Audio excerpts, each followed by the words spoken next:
want to prove the Quran wrong? It is very easy. You want to prove the Quran wrong? You die now. You want to prove the Quran wrong? It is very easy. You want to prove the Quran wrong? You die now. You want to prove the Quran wrong? It is very easy. You want to prove the Quran wrong? You die now. You want to prove the Quran wrong? It is very easy. You want to prove the Quran wrong? You die now. You want to prove the Quran wrong? It is very easy. You want to prove the Quran wrong? You die now. You want to prove the Quran wrong? It is very easy. You want to prove the Quran wrong? You die now.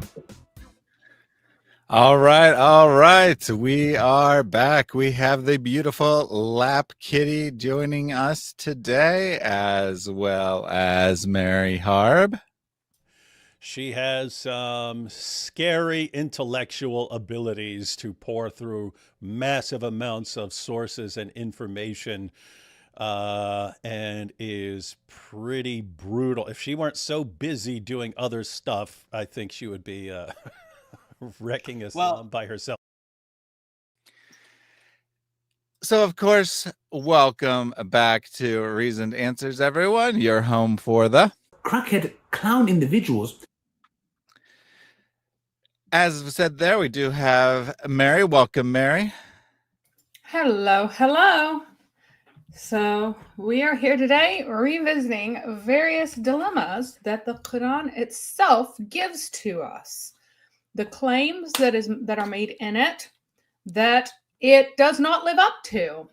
And the reason it is unable to live up to these claims is because it was created by an illiterate desert barbarian running around saying whatever felt nice to him in the moment and has no consistency nor any editorial hand that was able to rectify all of the stupid things that are in it. So I would like to call everyone's attention to how dumb this book is and all the false claims it makes about itself, because Muhammad was confronted with people who would say, hey, Muhammad, why are you doing this? Hey, Muhammad, what's going on here? Why are you saying this? What is the purpose of you even being here? Look, we already have Christianity. Why are you running around here? And he gave reasons why.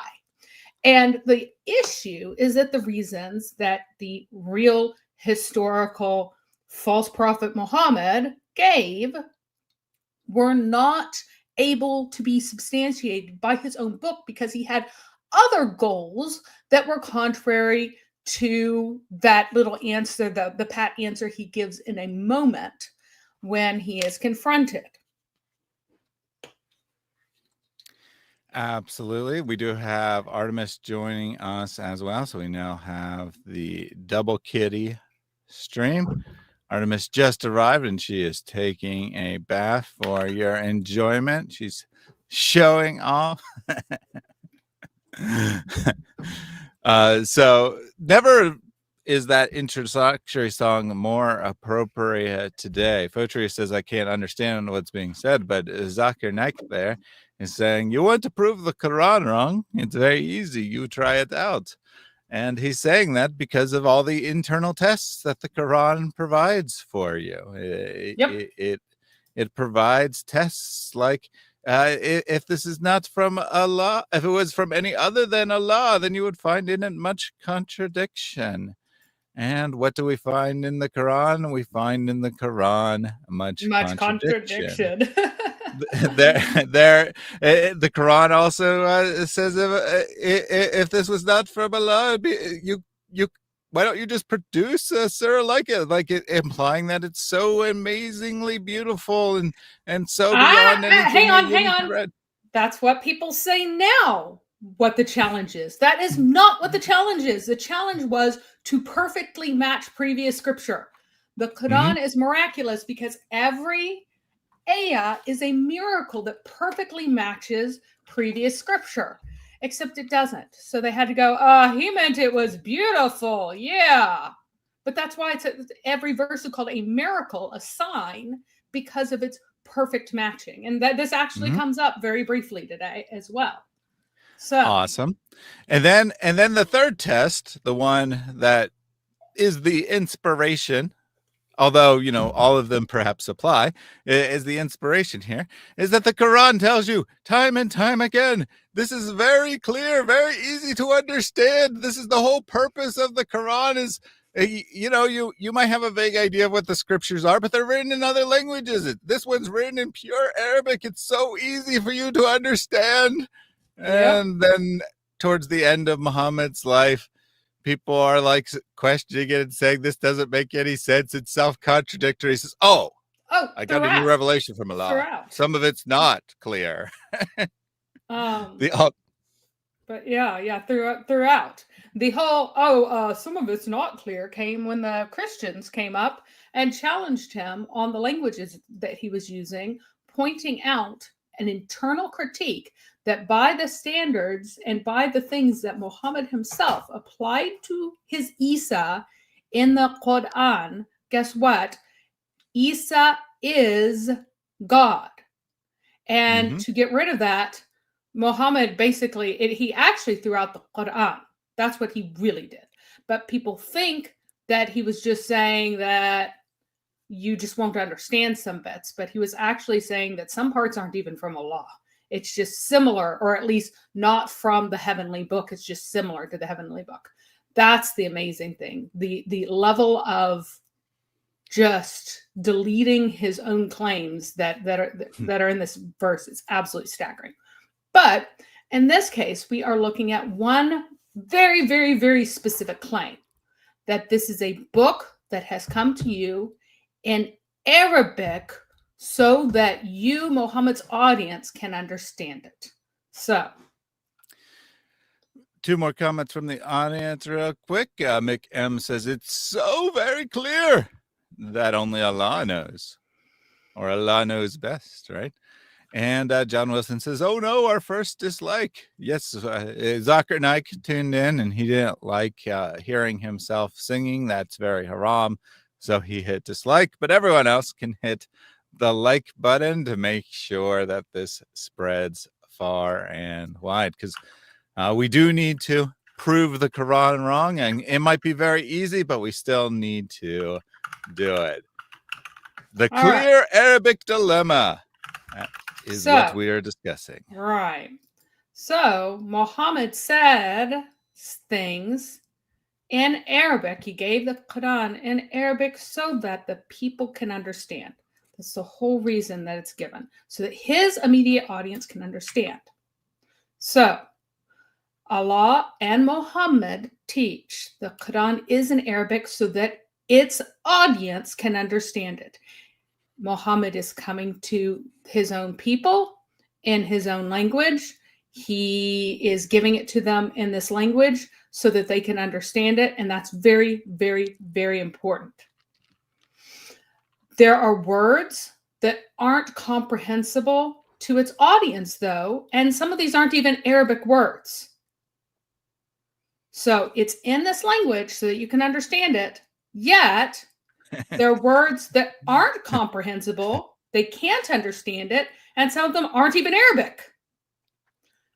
Now, here are the horns of the dilemma, to frame this as a dilemma. Either Muhammad and Allah lied about the importance of the Quran being in a comprehensible language, or else they lied about it being in a comprehensible language. So either they're telling you, oh, it needs to be a language you can understand, but they didn't mean that, or they lied about it even saying that it is in a comprehensible language. In either case, Islam is false. The Quran is wrong. It lies internally. So let's look at what the Quran itself says about why it is in Arabic. Alif Lam Ra. These are the clear book signs. Indeed, we have sent it down as an Arabic Quran or recitation. The word just means recitation, in meaning to declaim something from either a written text or a spoken text. It's a formalized declamation of something, right? We send it down as an Arabic Quran so that you might understand.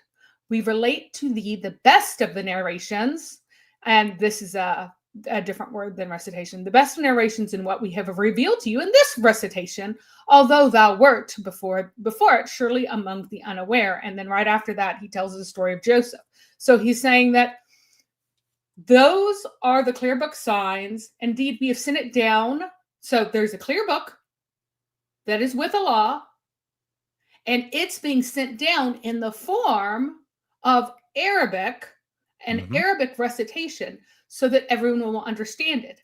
Now, today's recitation, because it's not a name for the entire book, it's a name for a given session of declaiming. Today's recitation is that I'm going to stand in front of you and tell you about the story of Joseph. And this recitation is a recitation from that clear book. So the Quran is the clear book sent down in Arabic for the comprehension of everyone. Yeah, so it says that this is the signs, right? This is evidence. Let's use a different word, right? This is evidence that Miraculous this is the clear evidence. book. Yeah. And then it says, indeed, right? Putting emphasis on that. We've sent it down in Arabic, so that you may understand, right? So that you can clearly understand this valuable material from God. It seems crystal clear. To be fair, Muhammad used indeed, certainly, the way that Joseph Smith used lo, just to seem very important and pretentious. So okay, so fair. That indeed doesn't necessarily mean something. It's just a word filler that Muhammad likes to put in there. Or I'm sorry, Allah likes to put in there. But nonetheless, the point here is very clear, that the reason it's coming in Arabic is so that you may understand. It's not, oh, it's very difficult to understand. You need to consult all the tafsir. You need to go ask a scholar to tell you the truth. And you need to study for 10 years so you know which things abrogate which things and blah, blah, blah, blah, blah. No, it's saying what you hear today, right? To the original audience hearing this, what you hear today is very clear, and that's so you can understand this valuable information and take it in, apply it to your life or whatever. Yep. So, continuing on, another place where he declares it, by the clear book. Again, the clear book. Indeed, we have made it. The clear book has been made into. We have made it, this clear book, an Arabic recitation so that you guys can understand it. So by the clear book that is with Allah, Allah has made it for you into an Arabic recitation so that you might understand. Now, later on, there's going to be this theological debate between those who say that that Arabic itself is a universally privileged language with Allah, and those who say that it is not, those who claim that Arabic was the universally privileged language of Allah one. And so now you are supposed to believe that the clear book with Allah is actually in Arabic as well, but that is not what Allah is saying here. But lying about Allah is not something that is new to later Muslims. It's something that Muhammad does from the beginning. So they're just following in the pattern of Allah. Here Allah is saying that he has a book with him and he makes it into Arabic for the comprehension of the people. So you can understand it. So you might understand it. And that's kind of a shame if you're a Muslim, right? That Muslim scholars have decided to adopt a position that's much less defensible, right? If it's written in like some pre-existent heavenly language that only Allah knows, and he's translating it into the language of the people, that's much more easily defensible than that it's eternally in Arabic yet borrows words from human languages.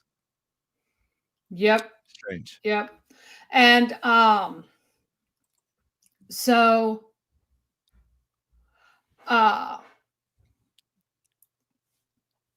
when it says that we have made, so what ended up happening is that there's a tension between Muhammad teaching you to use his verses as magical spells, which need to be word perfect because that's how magic spells work, and the tension between the teaching that this has been given to you in Arabic so that you might understand it. That's where the tension lies. And so the scholars went in the direction of the magical spells rather than the fundamental meaning. That's basically how it washed out. There is a third resolution, which is that the only people this was ever intended for were Arabic speakers, which would actually be what Allah is saying early on as well. But yeah, I was gonna say that's what it seems like he's saying to me, right? That the Greek speakers should continue to use their Greek Injil, and the Hebrew speakers should continue to use their Hebrew Torah. And although Allah doesn't know the names of any other scriptures or any other languages, presumably every language has the book in their language, and they should continue to use that as well. Yep. All right. So in another place he says, and certainly we know that they say, this is the Qurayshi critics of Muhammad are saying, only a human being teaches him. So he's only learning this because a human is teaching him. But here's the refutation. The tongue or language of the one they refer to, is foreign. Sorry, there's some cruft left on in because I was translating this myself.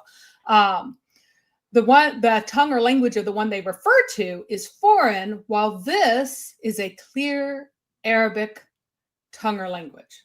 So you can't account for its perfect matching in a new language because, who could say that Muhammad was able to translate it so perfectly? Basically, this is one of my favorite verses, right? Because what does it mean, right? Well, I mean, it tells you. We don't even have to speculate.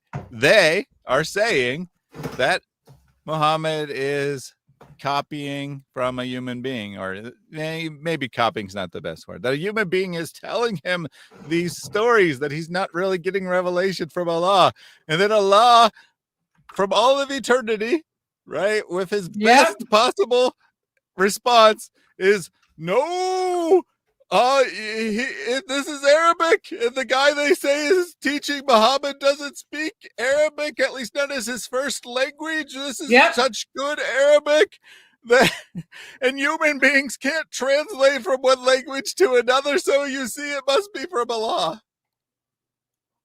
Right.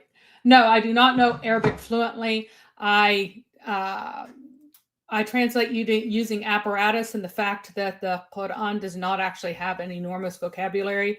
So a lot of words are familiar to me because I've learned it reading it, because it's vocabulary. It has a lot of one-off words, but then it has this huge body of constantly repeated words. All right. So why is it in Arabic continued? He also says in one place that we have sent it down as an Arabic judgment. So again, there's emphasis on being Arabic. The rest of the verse isn't really relevant. Another place, thus we've sent it down in Arabic recitation, and we have explained in it of the warnings that they may be aware, or it may cause remembrance for them. So there are two, they may beware, and that's like God-fearingness. So now that you have the warnings coming about things, one second, I have a child lurking. No problem. So this is similar but different. So the first one there was talking about how this is a sign. Now it's talking about how it's a warning, but same similar idea, right? That it's written in the language that you understand, so that you can be unambiguous about what it means, right? You can be thoroughly warned. The positive messages, you can see clearly the negative messages. You have no excuses. Right. And so they may beware, meaning that they may take a God-fearing stance and guard themselves against anything that might contaminate them or whatever. And they will also, this is the dhikr word, cause remembrance for them. And remembrance is a very important concept in Arabic as well as in pre-Islamic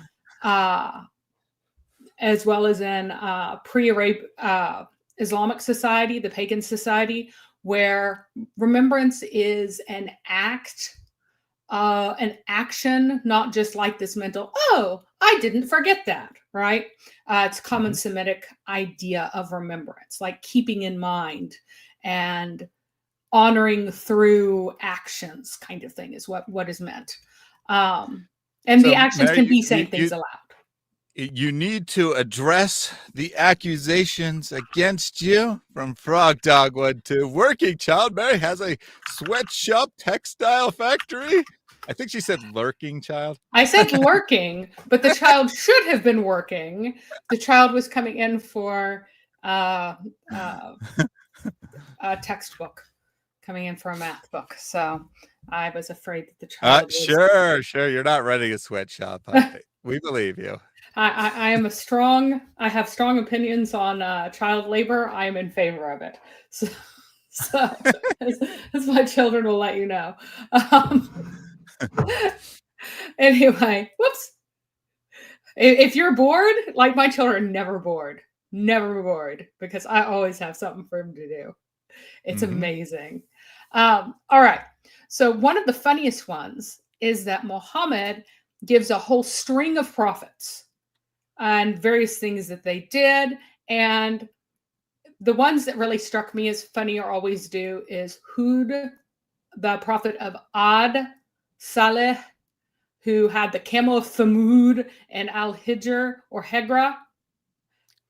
Lut being a prophet of the people of Sodom and Gomorrah. That's his people, according to this passage. And Shuaib, the prophet of Midian. These are all, how many of these figures have you even exist by name in the Bible? That would be one. Not by those names anyway.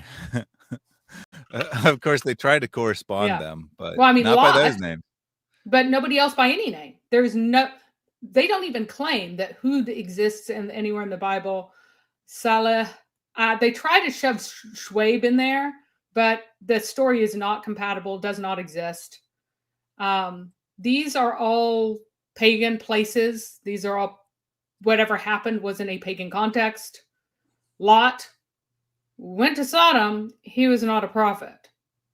But I would like to point out this particular sentence from the following passage. And indeed, it is surely in the former scriptures. And this is Zabur, the palm leaf book.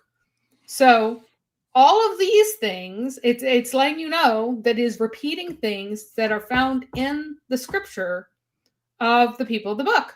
So you shouldn't be surprised at them. So you should know all about Hud and Ad and Saleh and the camel of Allah at Al-Hijr, at Hegra, the pagan site of Hegra, which was a major pagan temple. And you should know all about Shuaib, the prophet of Midian, from the former scriptures in the palm leaf books that did not exist outside of South Arabia and the coast on toward India.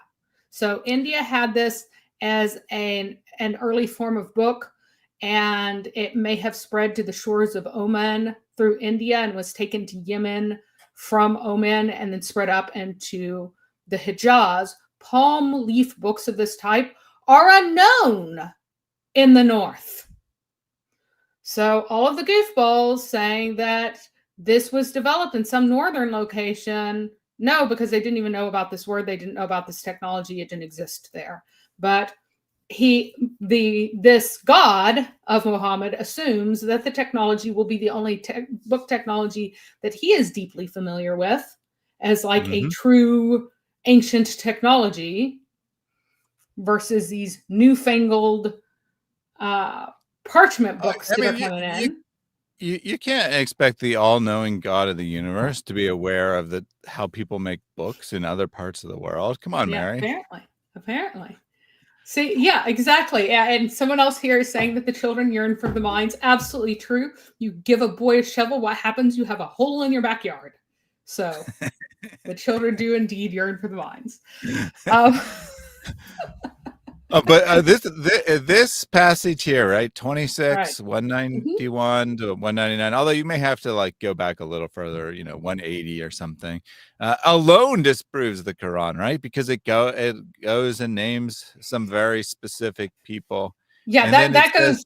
Yeah, I listed it from way back, but then in Indeed is starting at 191. But I right, jumped back right after Noah. This is the next person, and I'm giving in order from after Noah all the people that we are supposed to find in the previous scriptures. right. Indeed, it is So, surely. You get two of those emphasis words though there, yeah, not just one, two. And indeed, it is surely in the former scriptures. I know. And it doesn't say once was and now has been removed or something, right? It Yep. says is in the former scriptures. Very interesting that all these prophets are supposedly in they are surely in the scriptures. Maybe some of Indeed, it's been surely. corrupted. Maybe Yeah. some of it's been corrupted, but no, these guys are definitely there. Just go read it. And They're definitely there. And And they whose are scriptures is it? not. Yeah, whose scripture is it in? Is it not assigned to them? And I went ahead and highlighted them. This is again the Quraysh who disbelieve in him and other people who disbelieve in him. Is it not assigned to the people who are saying Muhammad is lying that the scholars of the children of Israel know it? Why? From their scriptures. They know all about Hud from Ad and the camel of Allah and the pagan shrine of Al-Hijra or Al-Hijr or Hegra or Shwaib, the prophet of Midian. It is in whose scriptures? The children of Israel know it. Anyone who is a scholar, Mhm. because they can read their palm leaf books, which of course, everybody knows the Jews and their palm leaf books, right? Know all about it from this. So, Yeah, I mean, apparently, it says it right there in Allah's eternal word that these scholars know it, and they know it so well that after 1400 years, Muslim scholars still haven't been able to figure out who these figures are supposedly referring to. Very strange, right? If you go on Muslim sites and people ask a question, you might see some speculation trying to tie this to some minor figure of the Bible, but you it can't. doesn't work, of course, Nope. and they all come to different conclusions. Consensus of any real scholar here, including Muslim scholars, is that these are not people found in the Bible, Correct. but the text says they are. Right. So I just want to point this out ahead of time. So Muhammad is asserting that you guys just ask any scholar of the children of Israel, they know who all these prophets are. And I listed all the ones in order moving backwards from this section. I didn't go all the way back to the beginning because these are the ones that are of interest to us. Mm-hmm. But now he's saying, why am I giving this to you now in Arabic if it's the same as what the Jews have? He's saying, it is the same as what the Jews have. Just ask them. It's totally the same. So why am I giving it now? Well, indeed, it is surely a revelation of the Lord, and that should be of the sentient beings. I have a typo there, sorry. The Lord of the sentient beings. And this is another place where Muhammad misunderstood a word, but he believes that this means beings with intelligence like jinn and men. All right. Indeed, what all the stuff I've given to you about Hud and Saleh and Lut and Shwaib, it comes from the Lord of the sentient beings. The trustworthy spirit has brought it down upon your heart. That's Muhammad, so that you may be of the warners. And do keep in mind that in Muhammad's early theology, he is not a prophet. He is merely a warner, which is lower than a prophet. He later becomes a prophet and a messenger. But at the beginning, he's just a warner. And this is what he gets as a warning. This theology gets all upended as he goes on and makes up new things. But he's explaining that this is coming to me so I can recite it to you, so that I can be a warner to you. And I need to be reciting it to you in this language to be a warner, because it needs to be in a clear Arabic language. Why? So that you guys can understand it. If we had sent it down in a barbarian, and this word is jamit, like the gathering, just the hoi polloi, the general mass of people, and a barbarian, if we had sent it down to a barbarian, a person just of the crowd, the outsiders, right? And he had recited to them, they would not be believers in it. So Muhammad's people need it in a language that they can understand for them to be able to believe in it. And that kind of makes sense, you know, to Allah's credit here, that kind of makes sense. It's much easier, at least for true scripture, maybe not for the Quran, but at least for true scripture, it's much easier for someone to come to the truth of Christianity by hearing the message in their native language, in their heart language, as people say. Just, you know, having some familiarity with, say, English and reading in English isn't the same as reading in the language that you internally think in and that you relate to. Right. And thus translation's a very powerful thing, and it helps people to come to the truth of at least Christianity. It doesn't seem to work for the Quran, right? You translate it and people are like, what the heck is this? It doesn't convert anyone, but to Allah's credit, he is correct there, that this is a good argument as to why it has to be revealed in a new language, or at least given to people in a language to be so that, you know, that's why translation work was very important in the early church for a long time, so that people could understand it. Quite interesting that this would be its own rationale, and yet the Quran is not. It does not match the other scripture, so you can't go to other places for it.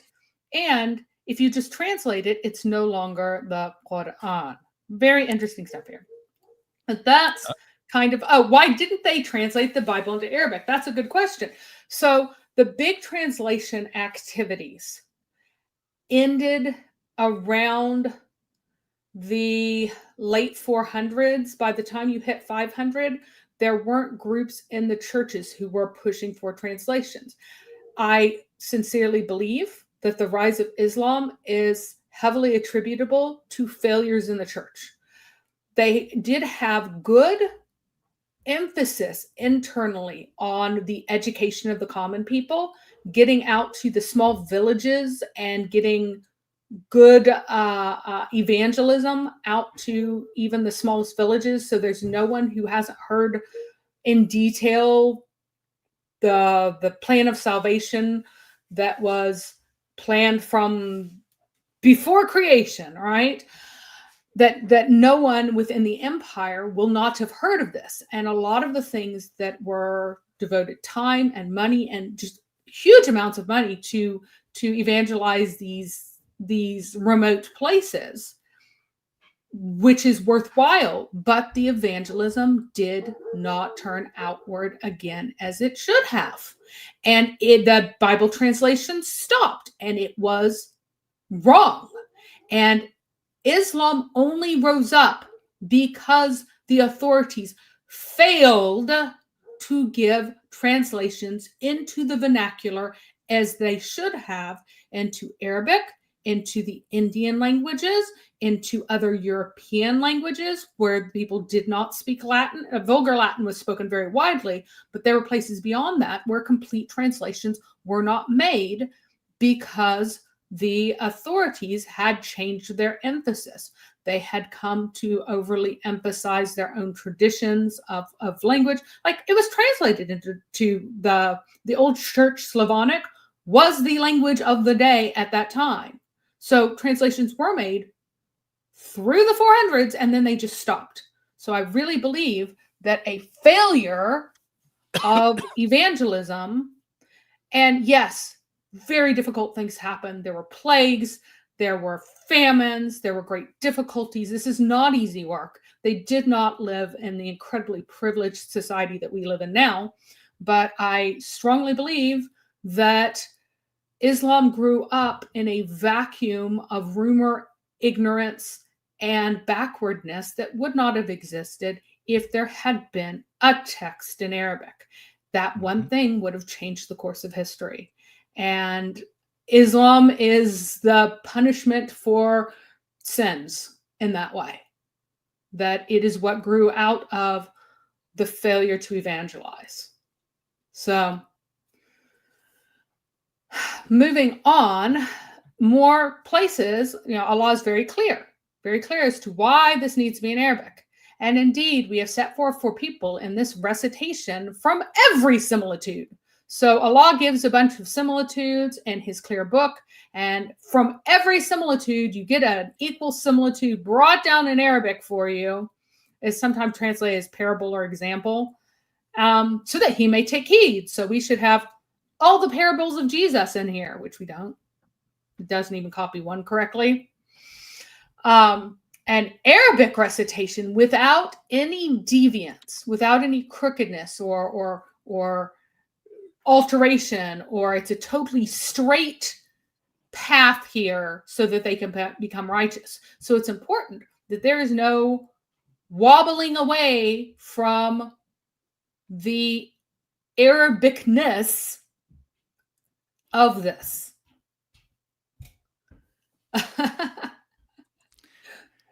Did you see the super chat there, Mary? I saw the super chat. All right, let me take that. But I first wanted to take this from Frog One Dog 2. Why translate into language where most are illiterate, especially back then when translation took so much longer?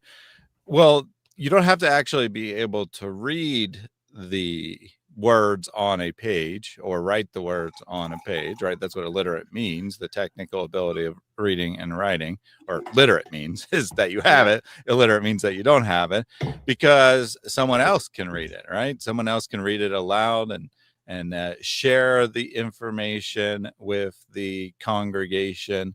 I think that Mary is correct that, even back then, with all the people, with whatever percentage of people who couldn't read it themselves, the translation is still a very valuable exercise. So what would happen in a church service? Every Sunday you would come in and you would have readings from the Bible in a language. That language should be your language. Imagine if every time you went to church, when they read from the Bible, they read in a language you didn't understand. And for a lot of the places where this happened, not only they stopped giving homilies because the whether or not they were very well educated themselves, whenever it's given in a different language, what happens very often is that priests began treating it like magical spells, because people revert to paganism. That's why Islam is thoroughly pagan, because Muhammad tried to make it monotheistic, but it isn't genuine, so it turns into paganism. In the same way, if you are not teaching the word and only doing liturgy as motions in languages that people can't understand, and your entire service is in a language that people can't understand, half the people sitting there who think they're Christians probably aren't. You do not magically become saved because you get dipped in water and take the Eucharist. If you have no comprehension of what is happening, if you have no comprehension of your theology, then there's no salvation in that. Salvation is turning in repentance and belief, and these are the signs that display to the world and manifest in the world this relationship. But they are not salvific in terms of, you can't just grab a pagan off the street and dip them in water and shove a Eucharist in their mouths and then suddenly they're saved. Does not work that way. So you're So saying when they would take their armies into an area, and before they went to war, they'd spray a bunch of baptismal water to make sure that all the pagans that would be killed in the battle would would get heaven. That didn't work. no, that would not work. That would not work. And that's treating God as something that you control and you can command. And it's wrong. It's just wrong.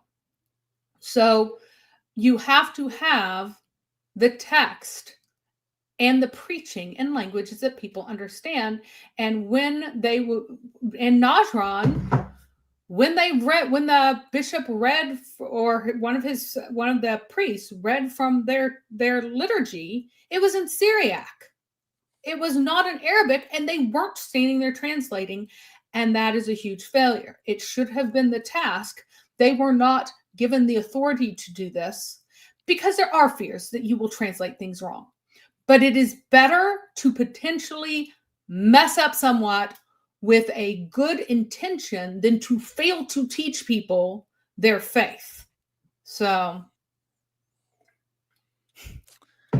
Frog oh my One gosh. says that he's almost as shocked as Kaya at this revelation. So we have the super chat from John Wilson as well.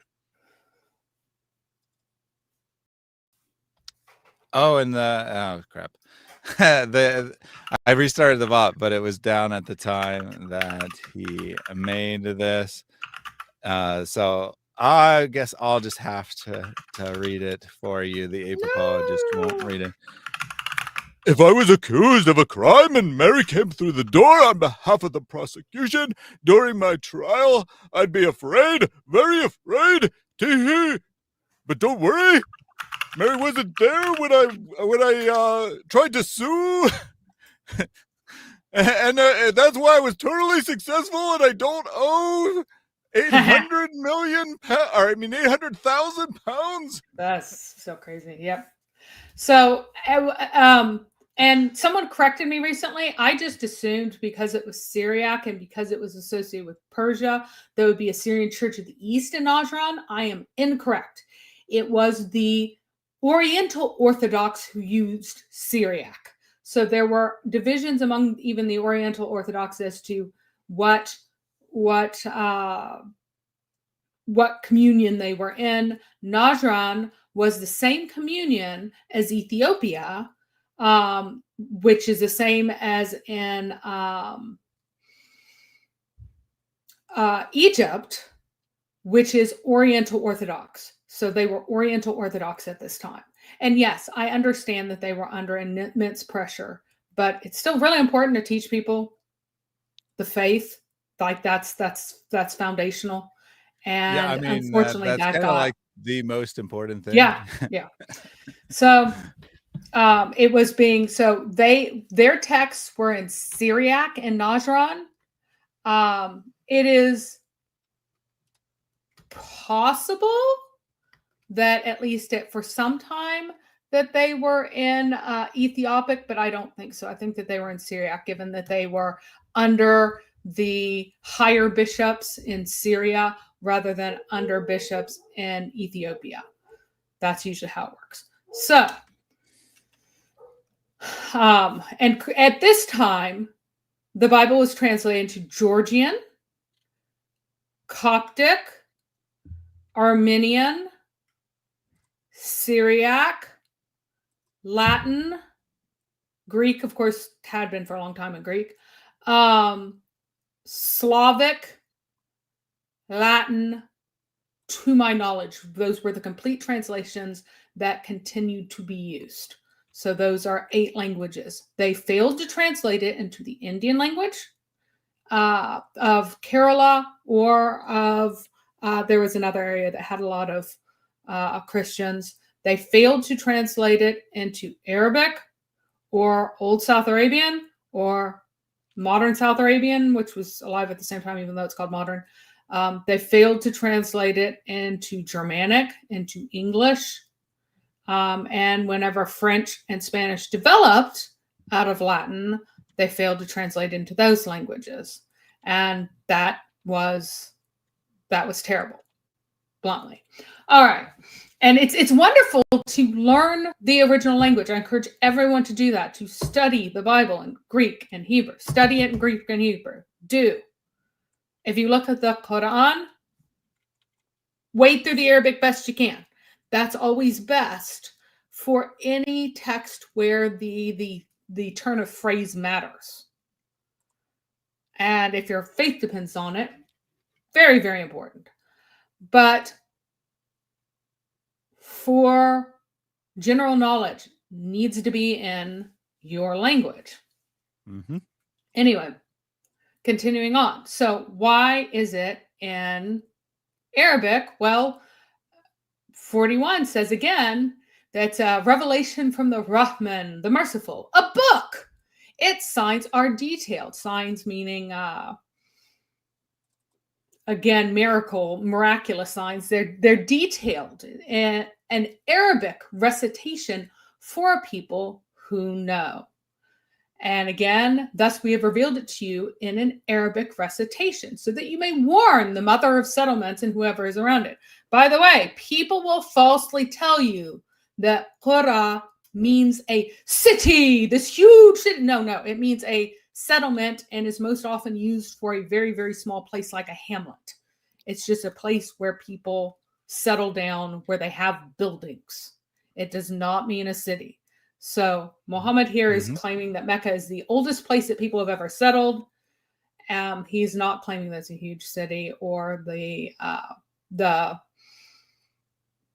city that was central to anything else. He's just claiming it's the first settlement, which is also untrue, but it's a very different claim from it being a huge city. And whoever is around it. So the immediate environment of Mecca. And warn of the day of assembly, there's no doubt in it. So again, it's definitely in Arabic, so that you can warn the people who speak this particular language. Mm-hmm.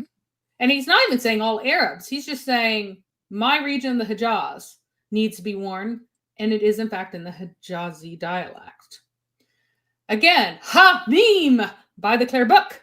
Indeed, we have made it an Arabic recitation so that you may understand. And indeed, it is in the mother of the book, with us, surely exalted and full of wisdom. So now it's saying that this is within the heavenly book that is with Allah. But it does say we made it an Arabic Quran. So the same text or the same idea is in this mother book that's hanging out with Allah, but it is made into Arabic so that you can understand it. Mm-hmm. So did have a question for you from Samoe. What about Ge'ez? I thought I said Ge'ez. Ethiopic, but I meant you might have as Ethiopic. So yeah, I meant to say it. if you said Ethiopic, then yes, that is the same thing. You're forgiven. I did fix the I did manually generate this for John here, so let's get that played. If I was accused of a crime and Mary came through the door on behalf of the prosecution during my trial, I'd be afraid. Very afraid, Teehee. I love the T. Thank you, John, for that donation. So again, and before it was the Book of Moses, a guide and a Rahman. And I'm just leaving Rahman because guess what? That's one of the words that is in Arabic. And this is a confirming book. Ooh, it's confirming what? The Book of Moses. And in Arabic language / tongue, same thing, in an Arabic language, to warn those who do wrong and as glad tidings for the do-gooders. So what's really interesting here is that Muhammad actually does know that glad tidings means glad tidings. In this particular verse, he forgets sometimes, and he tells people that he's bringing them glad tidings of a painful torment. But here he gets it right. It's glad tidings for the good doers and warnings for those who do wrong. So good job, Muhammad. You got the borrowed word correct this time. This is a Syriac word. But it's funny that in this one verse, there are two words that aren't Arabic. So, reasons it's in Arabic that have been clearly established by Allah so that Arabs can understand it. People who speak the Arabic language need this in their language to understand it. Furthermore, if it isn't in their native language or if it's in another language, the Arabs would reject it. It must be in Arabic so they can understand it and they will not reject it. And it is also specifically for Mecca and nearby areas. So it needs to be specific to those regions. This is what Allah says. Very important. So, background to the Quran and what's going into it. The Quran often responds to Muhammad's audience. This isn't under debate. The Asbab al-Nuzul have many instances where Allah is responding to statements of Muhammad's followers, whether or actions of the followers or actions of Muhammad. There is a back and forth between Muhammad and his audience that results in the form of the Quran as we have it. So what have we got? We've got things like, they say he goes to this person, but in reality this. Well, that input, them saying that he goes and listens to a human being, is needed, or else the Quran is falsified, right? These are back and forth. This is a back and forth environment. Wait. So you are saying that the eternal speech of Allah is dependent on actions of human beings for it to make any sense? Well, this is even for it to have its own form, yeah. Yeah. Even for it to take its form, right? It's very, very dependent on the actions of human beings. So God, allegedly, is very dependent on human beings. Yes, this is definitely the proof that the Quran is quite miraculous. You see, this is the proof. This is the proof. It is a proof. We got it. It is definitely the proof. And that is why, by the way, you get a lot of repetitive verses that say, they ask you about such and such. They ask you about this. They ask you about that. And that's usually friendly questions. When one of his followers goes, but what about this? Allah forgot to tell us about marrying prepubescent children, pregnant women, and women who stop menstruation. What happens when we divorce them? And so the verse begins, they ask you about blah, blah, blah. Because this is a back and forth. There's also a formula. What can make you understand what blank is? Now, the you is usually singular here. It's a thee. It's addressed to one individual. And this may be that Muhammad was singling out a person who is asking a question, or it may be that he's kind of pretending that Allah is dropping knowledge into his own brain that he didn't have before, that he was ignorant of this word. It's not coming from me, it's coming from Allah, and he is telling me this to also tell to you, to disassociate himself from phrases that make no sense. So all of these yous are singular, right? So we have Allah in his eternal speech, right? There's no human beings. There's nothing else in existence. This is the speech he's always had. And he has an external third person, plural, they, and an external second person, singular, you. So this very singular Allah that is just absolutely one in every way is eternally talking to an external plural group and an external singular individual for some reason. Yes. But he's totally not dependent on creating those beings for his speech to make sense. He's addressing you, but this is an eternal you talking to no one, apparently. So someone's asking about when was Mecca founded as huts permanently around 450 AD. Like Muhammad just lied about the age of that. He lied about a bunch of things. He made up stories all the time. Shuaib didn't exist. Saleh didn't exist. He actually took the term for high priest of Hegra and turned it into a human being. He's probably just borrowing these from legends. Who didn't exist? This is a legend. All of these are legends. These are made up things. He's making things up. But So the Muhammad never original said it was a question big that- city. The original question that motivated Mary's response there was, is it fair to say London is older than Mecca? People were talking I about think how so. old Mecca might be. Mary says Mecca is approximately Yes. 450 AD. Yes, because in which case London, the answer is definitely yes. Yes. London is older than that. because London, what, Tiberius? Is that correct? Yeah, so I didn't double check this, but it sounds correct to me that London was founded during the Roman conquest between 43 and 50 AD. Claudius. I don't know why I thought Tiberius. So stupid. Anyway, yes.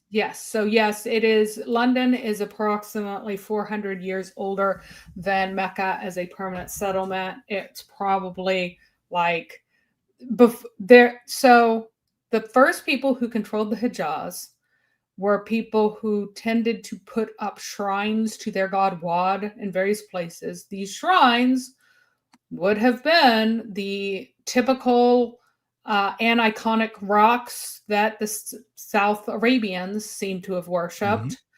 We have pedestals on which such a rock would have sat. We have no surviving rocks because if people forget what they are, they just pick up the rock and throw it away or whatever, right? Doesn't mean anything to them later on.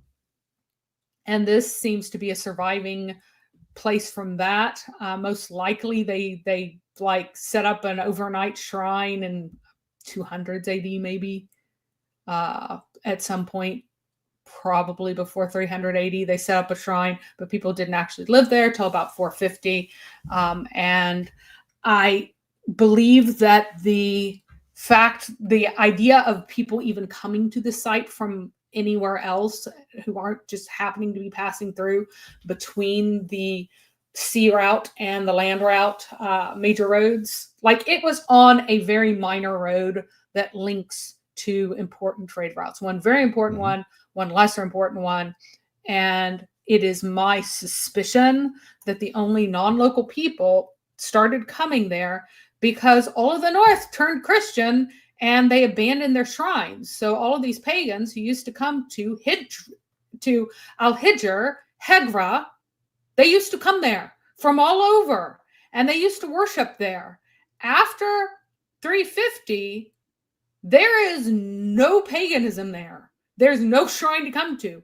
There are no pagan priests left. They've all abandoned it. They've turned to Christianity. So if you're still a pagan Bedouin, where are you going to go?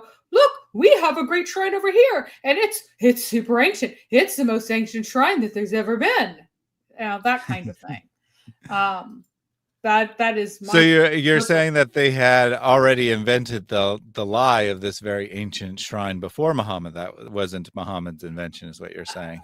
That it was ancient, I'm sure already existed. That it was where Adam and Eve first settled down. That may have been Muhammad's invention. That may not have been Muhammad's invention. I have no idea. It's possible either way. The rebuilding of it by Abraham and Ishmael, I'm quite confident that is Muhammad's invention. That's Muhammad's invention. Oh yeah, I mean, there'd be no reason for a pagan shrine to try to tie itself into Abraham, right? Right. They wouldn't even necessarily know who Abraham supposedly was, but even if they did, they wouldn't care. They wouldn't be like trying to tie it into the biblical narrative or something. No. That was Muhammad's own edition, but probably saying, "Oh, it's super duper ancient. It's the most ancient thing ever." That may have been pre-existent because why wouldn't you say that to try to get people to come there? All right. So there's also so the formula, what can make you understand what blank is, responds to questions about the meaning of a word from Muhammad's audience. Thus, Muhammad's audience doesn't understand meanings of words and must ask him about it. So But Mary, hold on a second. I thought that the Quran declared that that Muhammad is not getting this from another person because this is written in pure Arabic, and that other person, they don't speak pure Arabic.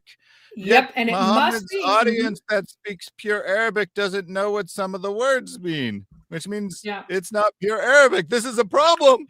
I'm very confused. How can the Quran do this?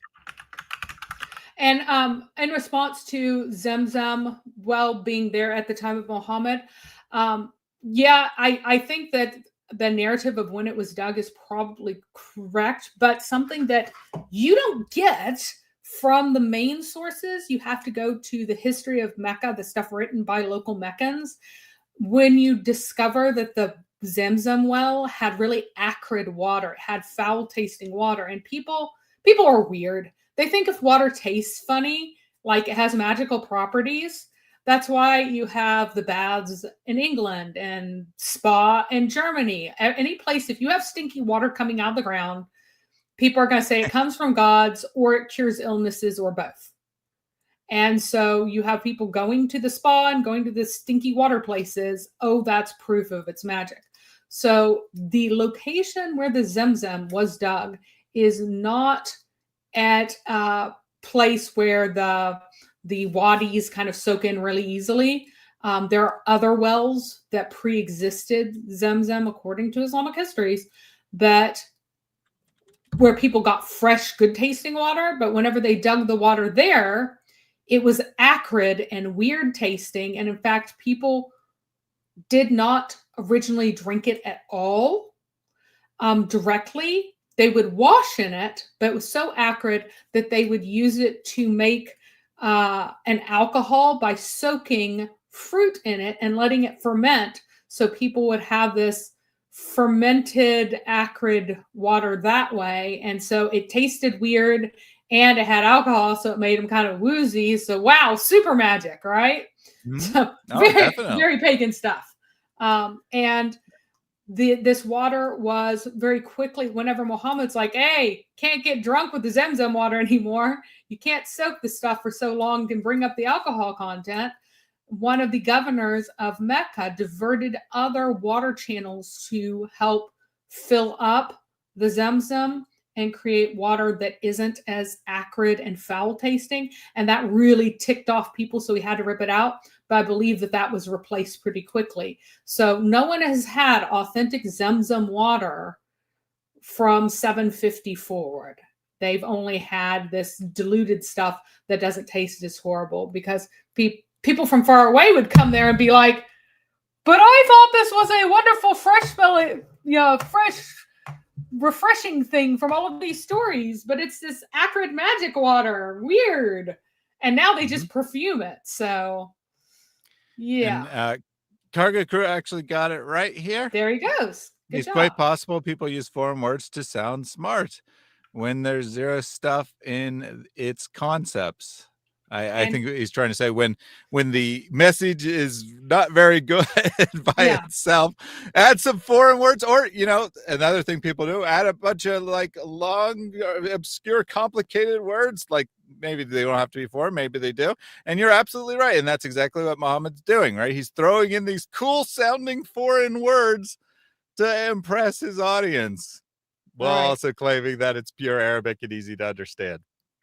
So, and I did want to take this because I thought it was a joke, and I actually thought it was pretty funny. But Frog One said that he actually was confused what pure means here. So I'm sorry, but Arabic doesn't sound very pure when it's spoken. It sounds very angry and guttural to me. So pure in this case means free of foreign influence, right? That it's Arabic that doesn't include any loan words or any borrowings from other languages. It's just Arabic that everyone would know is the idea. Right. And that's why it's like clear Arabic too, is a lot of times what it's translated is. It's clear, it's crystal clear, there's no doubt in it. Everyone understands this. And my favorite instance of this in the entirety of the Quran, I've talked about before, I want to talk about it again. What is saqar? That's my question for everyone. And Muhammad's here is blasting away at a guy in all this poetic language. And at the end of it, he goes, I shall surely roast him in succor. And by the way, this is before Allah learned to speak in the plural, because the Ethiopians had not come to Muhammad and asked him why God speaks in plural yet. And because he hadn't been asked that, his God didn't speak in plural yet. So this is an early verse. And what will make thee understand what is succor? Because people are like, Muhammad, what does it mean? He's like, oh, I shall get a revelation from Allah to clarify it. It spares not, neither it leaves alone, over scorching the flesh, over 19. And people are like, that's not another word for fire. We've still never heard this word. And what the heck are you talking about 19 over 19 what? And then Muhammad gets really ticked off because he had already given this wonderful poetic answer, and now he's just mad and he's ranting. He goes, we have appointed only angels to be masters of fire in their number. We have appointed only as a trial for the unbelievers and those who are given the book, so that those who have been given the book may have certainty, and that those who believe may increase in belief, and that those who were given the book and those who believe may not be in doubt. And then those and whose hearts are evil, et cetera, they're all going to go to hell. So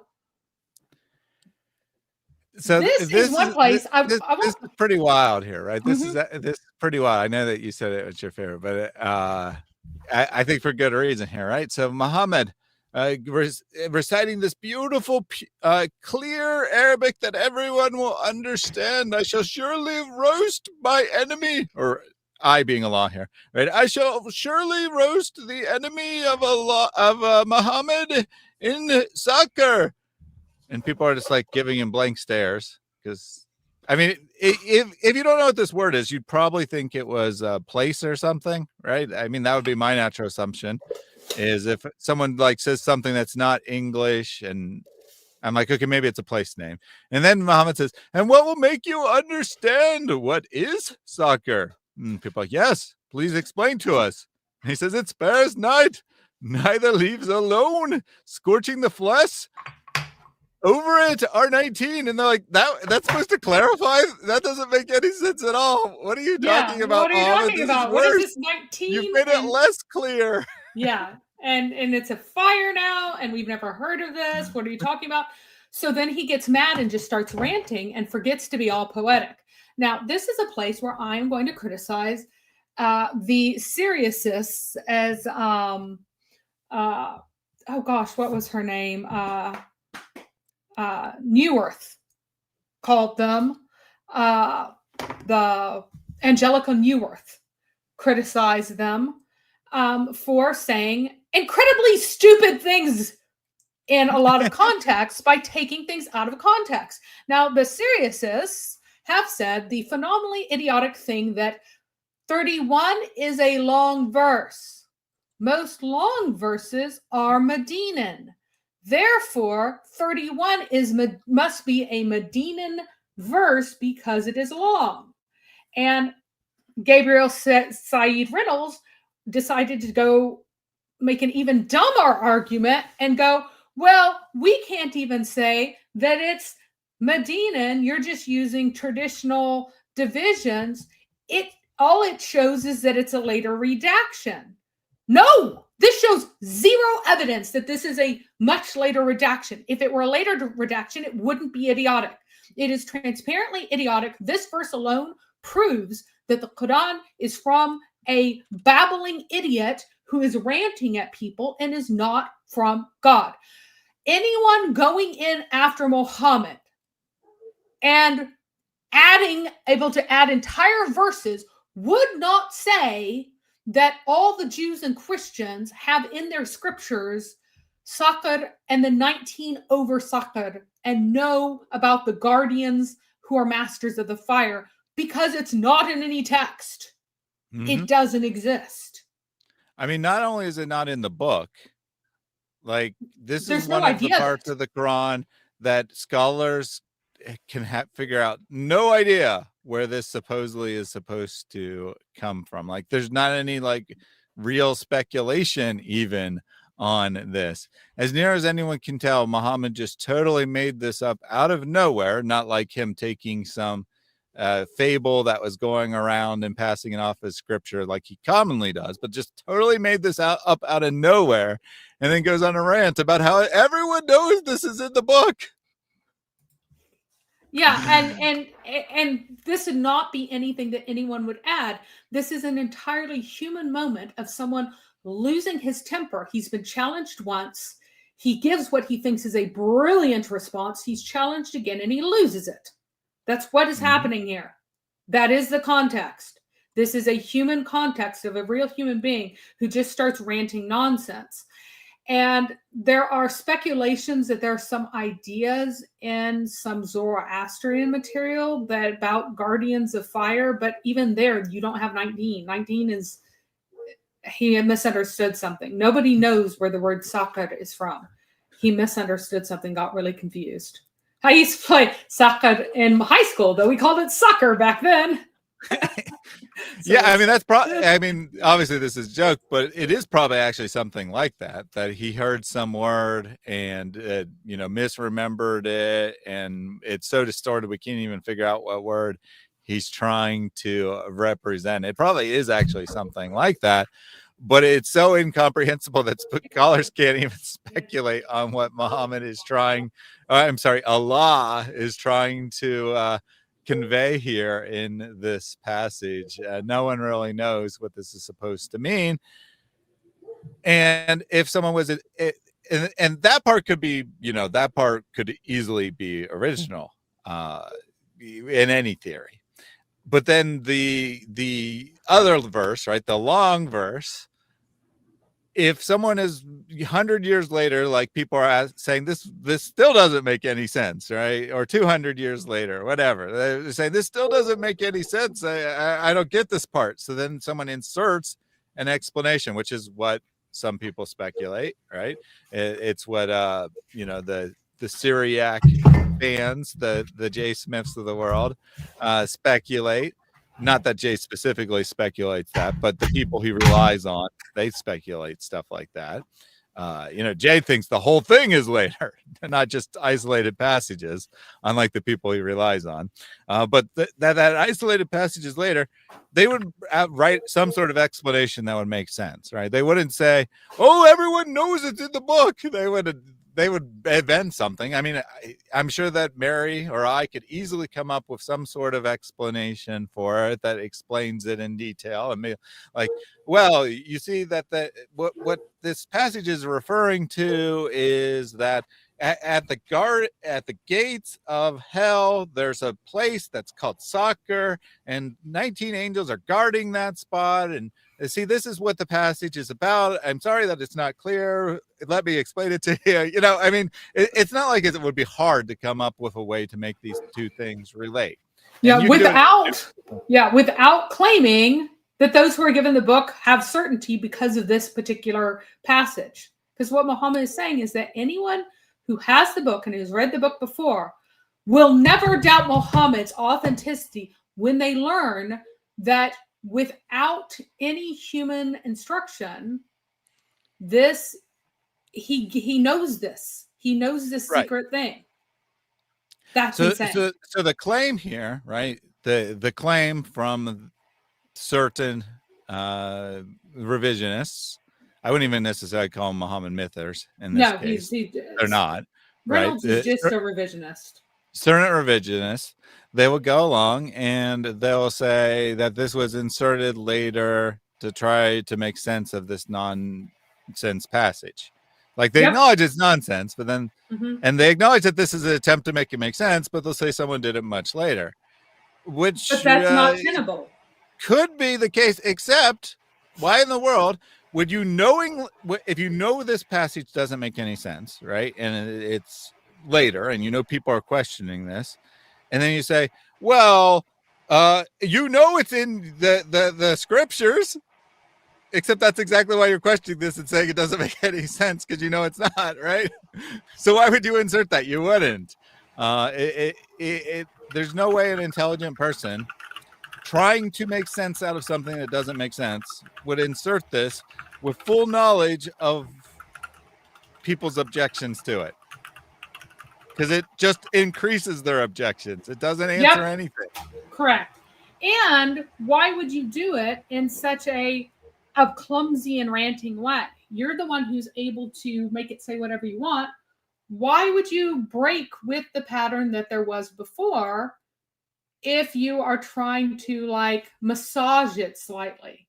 That would show that you are a deliberate fabricator and you know it, and you think that you have the ability to do this and authority to do this, and or that like it's fine. And B, you're terrible at it. Mm-hmm. You're terrible at it. Like ancient forgeries that were trying to insert things did better than that.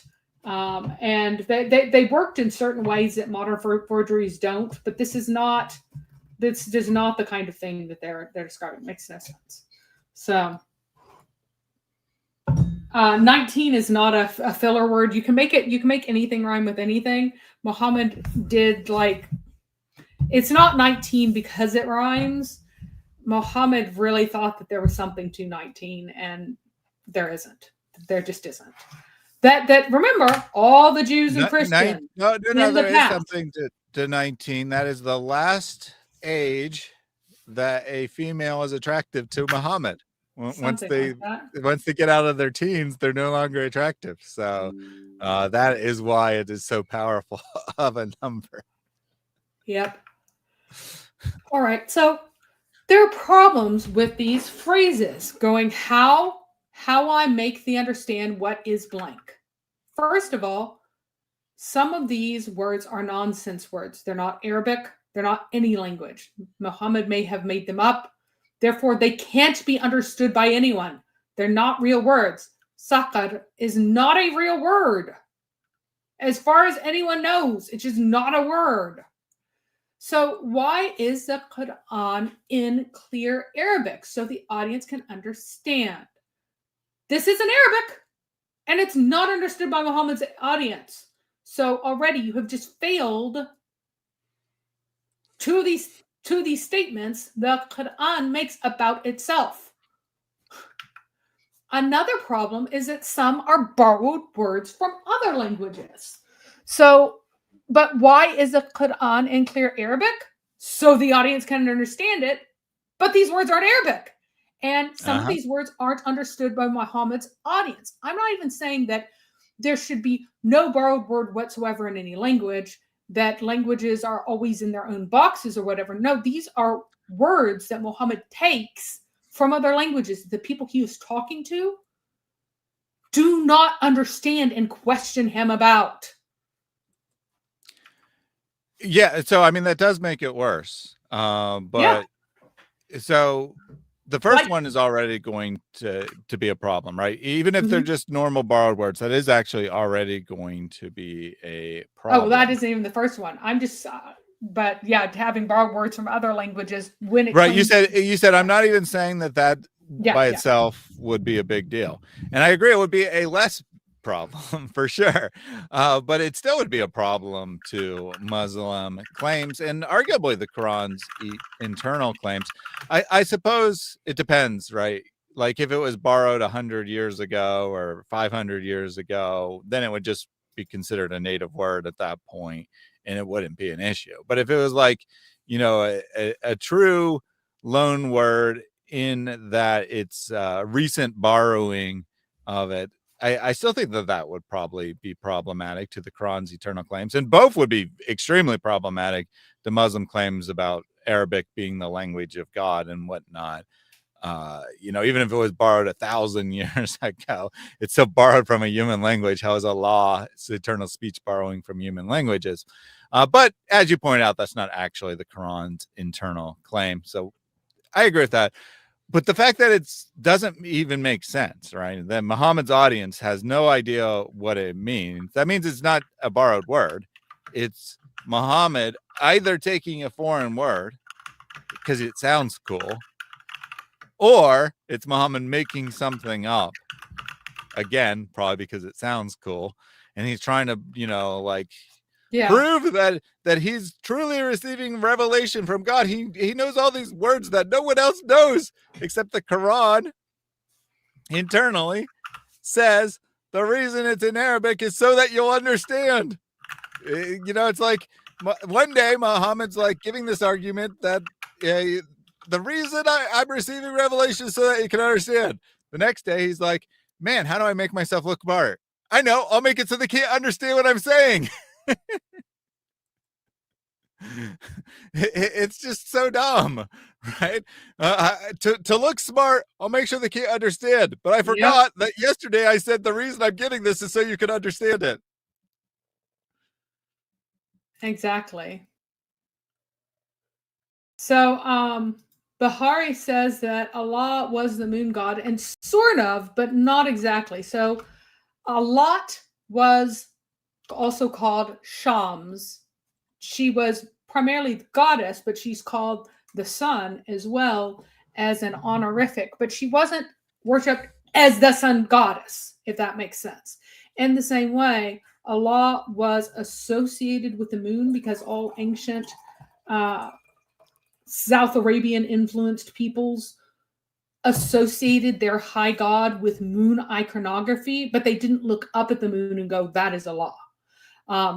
So they associated him with moon iconography and moonness, but did not think in a literal way, I look up at the moon and that's Allah, just to be clear.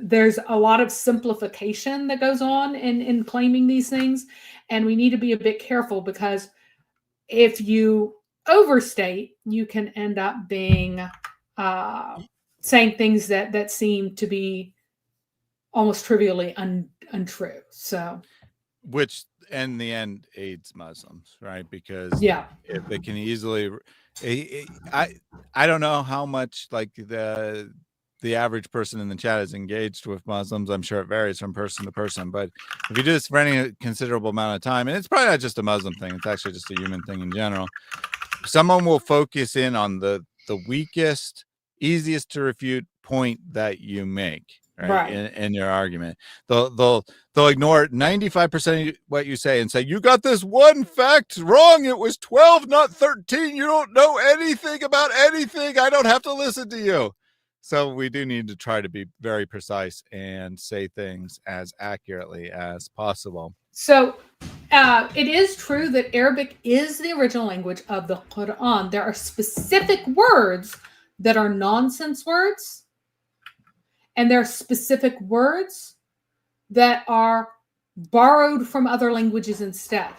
There are not a huge number that people absolutely didn't understand, but there are words that are borrowed from other languages that people did not understand, which means that the statement that it is in clear Arabic so that you can understand is untrue. So if it's borrowed from other languages and people don't understand it, A, it's not Arabic, and B, it's not understood by Muhammad's audience. They're asking him, what's that word, Muhammad? He's like, and what can make thee understand whatever is, pretending that he's downloading it from Allah and he didn't just make this up himself.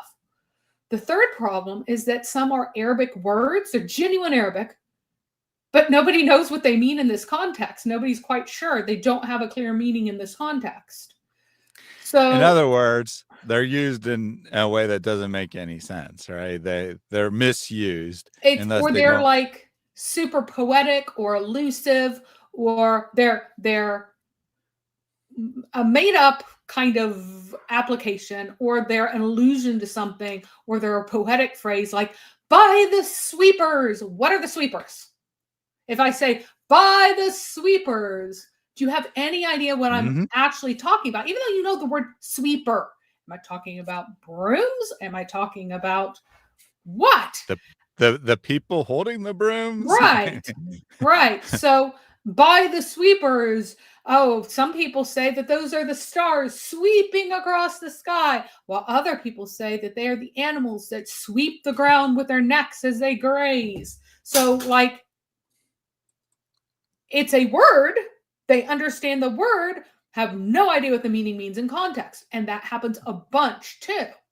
So, but why is the Quran specifically in clear Arabic? So the audience can understand. Even though it's an Arabic word, it's not clear. It's not understood by Muhammad's audience. And even these things in actual authentic Arabic disprove the Quran because it is false what the Quran claims about itself. And here are a whole bunch. And just real quick, Quran Only fans pointed out that Muhammad Hijab is an expert at following his prophet and does the same thing, using words in very bizarre, out of place ways to try to sound smart, taking these fairly obscure words. I mean, sometimes they're not nearly as obscure as hijab actually thinks, but I think he just gets the word of the day, memorizes the word, and doesn't memorize the definition, and then uses it later to try to sound smart. Yeah, and there are a good chunk of words borrowed from Aramaic or Syriac in the Quran. Some of these are clearly borrowed specifically from Christian contexts. There are very few of these. Kufar is almost certainly borrowed from a Christian context. The other one is glad tidings. How ironic is that? I know. Glad tidings and kufar are the two. Glad tidings is the good news. It is the Syriac word for that. Is almost certainly coming through a Christian context. The vast majority of the others are far more likely to be from a Jewish context. Like the sentient beings, alameen, and Muhammad thinks means sentient beings, but he's stealing from forever and ever, olim, in Hebrew and in Aramaic liturgy and things like that. So he's swiping from the Jews there because they're the ones who use that phrase very, very often. So he is trying to take technical vocabulary to authenticate his production. But some of these, and Rahman is an old South Arabian word, and it's what the Jews decided to give as the name for God for whatever reason. We're not really sure. It's absolutely not borrowed from Aramaic usage. That was a speculation. It is false. But it entered into Muhammad's vocabulary, and it just means merciful in Old South Arabian, but Muhammad puts it with its cognate in Arabic, so he's just saying the same word in two different languages back to back next to each other. The merciful, so he has to come up with reasons why he's doing this. It's very goofy. Anyway, here are some examples. The haqqat. What is the haqqat? The haqqat. And what can make you know what is the haqqat? Thamud and Ad denied the qadiyat, and that's your answer. Like, that's it. And even that word is like smashing something or hitting something, and it's given as striking disaster, but that's a genuine Arabic word, and nobody's quite sure why Muhammad's using it in this way. It's very weird. But even his clarification makes no real sense. And you'll get things like, oh, well, judgment. It has something to do with judgment, but that's just a context clue guess. That's not a clarification. And again, it's supposed to be in Arabic so that people can understand it, not so that it can be explained out a ton so that people can figure it out. No. Another one. For what day are those postponed? For the day of Fastly, and it's given as clarity as a translation, but that is the better translation is clarity. It's sometimes translated as other things like judgment or something like that. But in other places, clear signs, that's the same root. So here it may be the day of clarity. And what will make you know what is the day of Fastly? And then it talks about judgment type things, but it never clarifies the meaning of the word. That is just so funny to me. The day of clarity is very unclear. Right. So it may literally mean like the day of clarity, but then he's using this in an unclear way. And people are like, what's the day of clarity? And he's like, well, it's the day of judgment. why didn't you just say the day of judgment? Why did you confuse us, Muhammad? And then another one, they will burn it on the day of the deen. And what can make you know what is the day of the deen? And this is a case where, again, people are like, so what? Okay. Deen is a word borrowed from Persian. It was borrowed into Aramaic pretty early on for religious code, but also day of judgment. It has a double meaning. It has the same double meaning in Arabic. It was used by both Jews and Christians in this borrowed sense. So it got adopted into that in Arabic same way. But so people are like, this is another apocalyptic thing yeah, here, right? Yeah. Interesting. Because until you told me that, I was just like, isn't every day the day of the deen? Right. It has a double meaning. And that may have confused people because most of the time Muhammad uses it for a religious code. He doesn't use it for the apocalypse. And it has a double meaning in Persian and as it was borrowed into Aramaic. It has that same double meaning. I have verified that it does indeed have that double meaning to Jews, to Christians, to Zoroastrians. But people are confused. They're like, day of the deen, isn't that every day? The day of the law code? No. It's when the accounts are settled, basically. And so then, and here he doesn't really clarify. And what can make you know what is the day of the deen? Then what can make you know what is the day of the deen? And then he kind of describes apocalyptic things. Here's one that isn't even translated in the Sahih International on 83.7 because it's like there's no translation for it. Like there's nothing you can translate it as that will be an actual translation. Nay, indeed, the book of the wicked is surely in the Sijin. And what can make you know what is the Sijin? An engraved book. So is that supposed to mean that Sijin means engraved book? Well, no, it should be, both should be engraved or inscribed. Sorry, it's the same word in Arabic. It's just one particular book is called the Sijin, the book that the wicked is in. And nobody knows what this book is. So it's saying it's the title of a book? And maybe.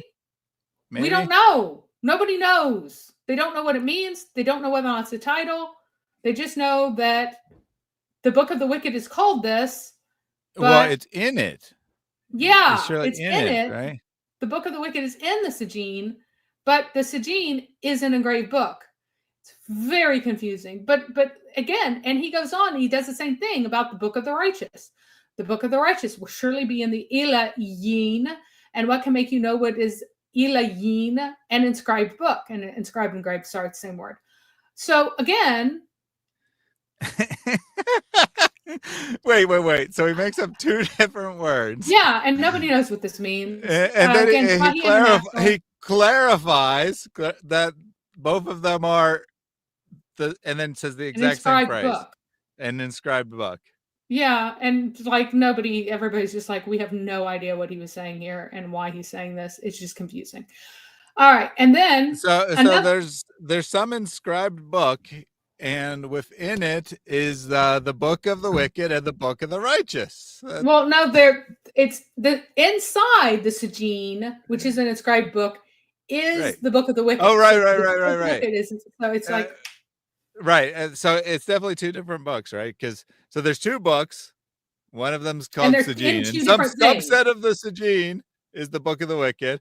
And then there's the Ilion. And inside that book, some subset of that book is the book of the righteous. Why is it just the book of the righteous? I don't know. I don't know what these words are. I don't know what he's doing. Muhammad didn't know what he was doing. He was saying. Yeah, I know. I am saying like the only. Yeah. So, I mean, most likely it just doesn't make any sense. But the only way you can make it make sense, it still is really stupid, right? Yes. That's me like saying inside the book of the blah, blah, blah is the Bible. Yeah. Or whatever, right? That's pretty much it. All right. So, and then there's another one. By the heaven and the Tariq, or striker. And what can make you know what is the Tariq? It is a piercing star. So the literal meaning of this is clear. It means like a striker, or a hitter, or a smacker, or hammer, or something of that sort, right? It's whacking things. and that which wait, wax. so the one that actually makes sense, he clarifies to not make sense anymore. Well, he's like, well, I mean, it's just a striker, like striking what? What kind of striker? What's being struck? What is striking? Okay, but I mean, I don't know the context. Well, there is no Well, context because there is no context. It's the beginning of the verse. Right, And yeah, there Muhammad is no or Allah, context. just like he Which swears. means which means there actually was a context, probably, right? Same thing with the first one on your list, 69:1. There probably was a context. There was some sort of conversation Muhammad was having with people or whatever, and then Well, no, they're not like, this I one. don't. This They're is like, just I don't his, understand what you're talking about. yeah. And then he's like, I'm getting a revelation from Allah. So then Well, they write no, it down, but they didn't write not down the yeah, context of the actual conversation. I'm guessing not for that's this probably what happened. portion. Hang on, not for this portion. This is just his usual commission of shirk in the early surahs. So in the early surahs, what does Muhammad or what does Allah do? He commits shirk. By the Oh, okay, stars, yeah, by this the one's sky, by. by the moon, Yep. by the sweepers. This is another sweeper incident. And this time someone actually asked him right then, by the heaven and by the striker, like he said sweeper in another case. And people are like, what's the striker, Muhammad? By the heaven and the striker. What's the striker that Allah is swearing by? And so he's like, and what can make you know which it is? It's the piercing star. So he explains his poetry because his poetry is so bad that people don't get it. Yeah, The so strikers in the soccer game. I missed the word No. by there, so you're correct, right? So Yeah. it's Muhammad like introducing his Yes. amazing poetry to follow by swearing ahead of time, since Allah constantly swears to make his own words more valid. So you're correct there. I still stand by that. That's probably what happened for 69, though, that there was a conversation going on, and then he gets a revelation to explain the conversation, but the conversation is not recorded. Yeah. So. All right. Oh wait. I'll let you finish this list, and then there were a couple questions from the audience. Okay, whoever is saying that the Egyptian moon god is Law, that is not correct. That is completely incorrect. The way it is spelled in Egyptian is I-A-H. I-A-H. That is wrong. It does not, Law does not mean moon. That is just completely wrong. People make it up. People say it. You shouldn't repeat it. It makes you look foolish because it makes you look like you can't tell the difference between a capital I and a lowercase l, and you're confusing the two. Is not the name of a moon god. Like Houston said, it probably comes from maybe an OCR program misreading it or whatever, but it only works in English. And obviously English didn't exist at the time this god existed. So it's definitely an L sound that's a sound that's represented by an L in English. Let's put it that way. It's definitely not an I. Wait, what are you saying? Sorry, I said that backwards. I said that backwards. I said that backwards. It's definitely an I sound. It's a ya. Ya. Right. Ya is the name of the god. I misspoke. I said it backwards, but it's definitely not an L sound. It's definitely a ya, I sound. Yes. And no, you guys are like free associating here. You cannot do this. Layla means night in Arabic. Layla. It just means night. It has nothing to do with Allah. Things have letters in common doesn't mean they're related to one another. Yes, Christian Prince is totally wrong on this. It's nonsensical. He knows Arabic. He knows no other language other than Arabic and English. He's just repeating things that people have said. It's a good polemic for him, so he uses it. He is indifferent as to whether or not it's accurate. Interestingly, I have never found him saying anything inaccurate about the Islamic sources. Like even the wildest things that Christian Prince has said, I look it up. I'm like, nope, it's there. It's just saying as he says.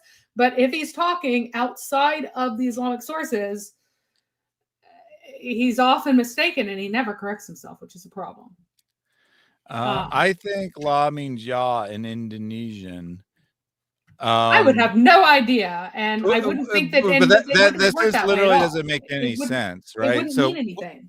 What you're saying is, I think the Indonesian word "la" means the English meaning "ya." "Ya" isn't an English word, so the sentence it doesn't make any sense. No, that sentence doesn't. Question doesn't make any sense. So Yeah, Layla just means night, period. And Delilah was the name of an actual woman and has nothing to do with Arabic for night. She was from Sidon. You're just like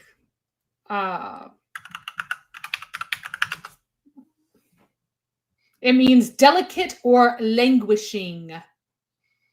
It means the delicate one. Mm-hmm.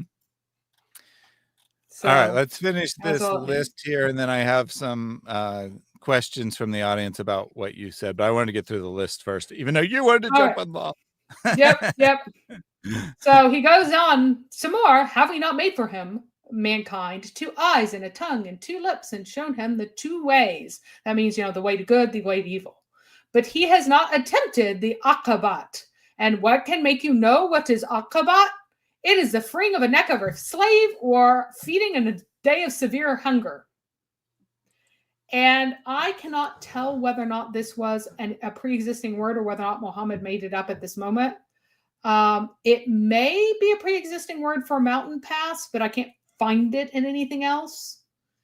But it even if it does mean mountain pass, showed him the 2 ways, but he has not attempted the mountain pass. What does that mean? Like, what does that mean? He didn't try to hike over it, maybe? I don't know.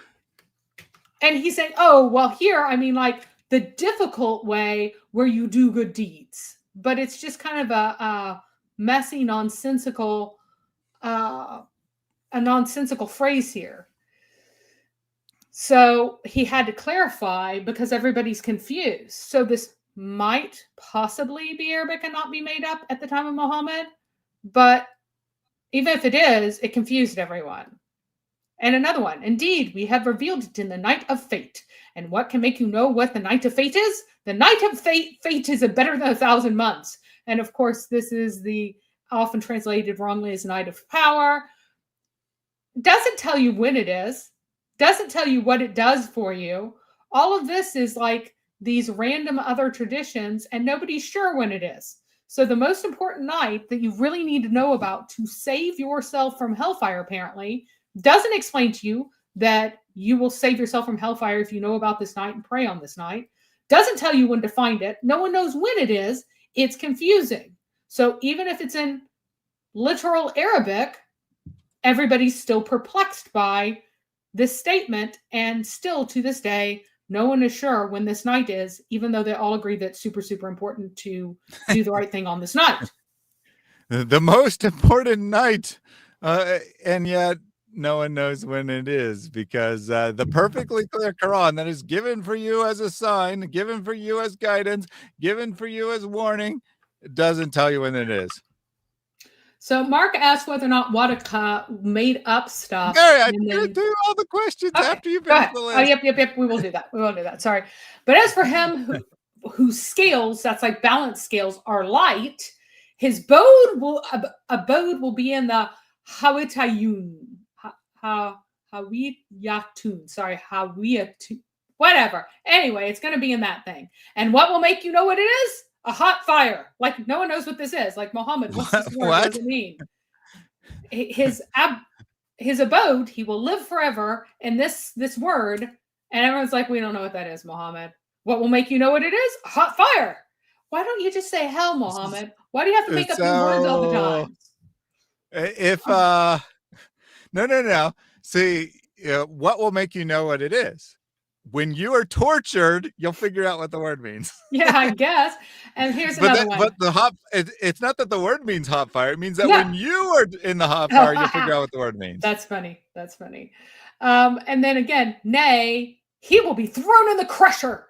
This is an authentic Arabic word meaning a crusher. But everybody's like, what's the crusher, Muhammad?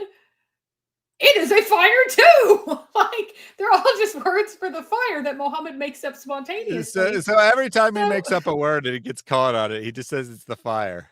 Well, I mean, like, it's a kind of punishment. He's like, oh, it's a fire. This horrible thing will happen to him. It's the fire.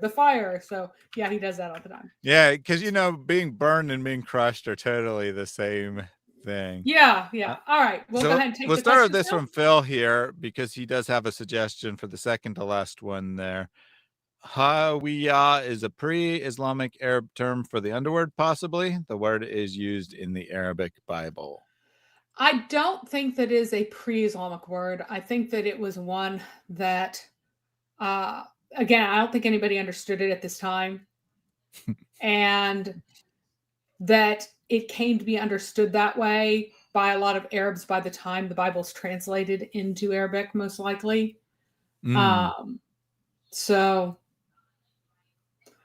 what you're saying is potentially Muhammad made up this term. Yeah. It became a well-known synonym for hellfire, and then when they translated the Bible, they used the now established word. Now is what you're established. saying. Yes, hot fire is particularly funny. Yeah, people say like extremely hot fire or extremity hot fire or whatever, but it just means hot fire. There's nothing about being extreme here. I mean, you got to differentiate between the very common cold fire there. So Mick M said Sakar is Syriac.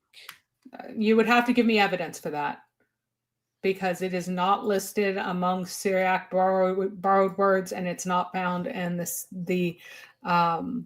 Syriac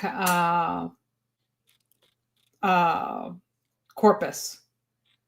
Yeah, I mean, it's quite possible that someone said that at some point, but it would probably just be because their bias was any word that doesn't make any sense is probably taken from Syriac. What does it mean in Syriac? Still don't know, right? Still don't know, but we know it was from Syriac because everything that we don't understand is borrowed from Syriac. Yep, is probably how that might have come about. But if you do actually have some evidence that it has meaning in Syriac, then I would definitely be interested in that. So AE asked, what does kufar mean in Christian context? Or Christian it comes from Romans, where it talks about those who which text is that? Sorry. Wait a second. Let me find that. No, I think it was the gospel.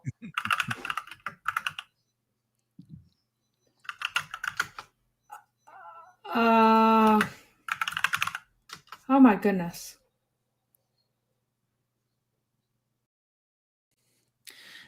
I'm going. And it's as clear as the sun.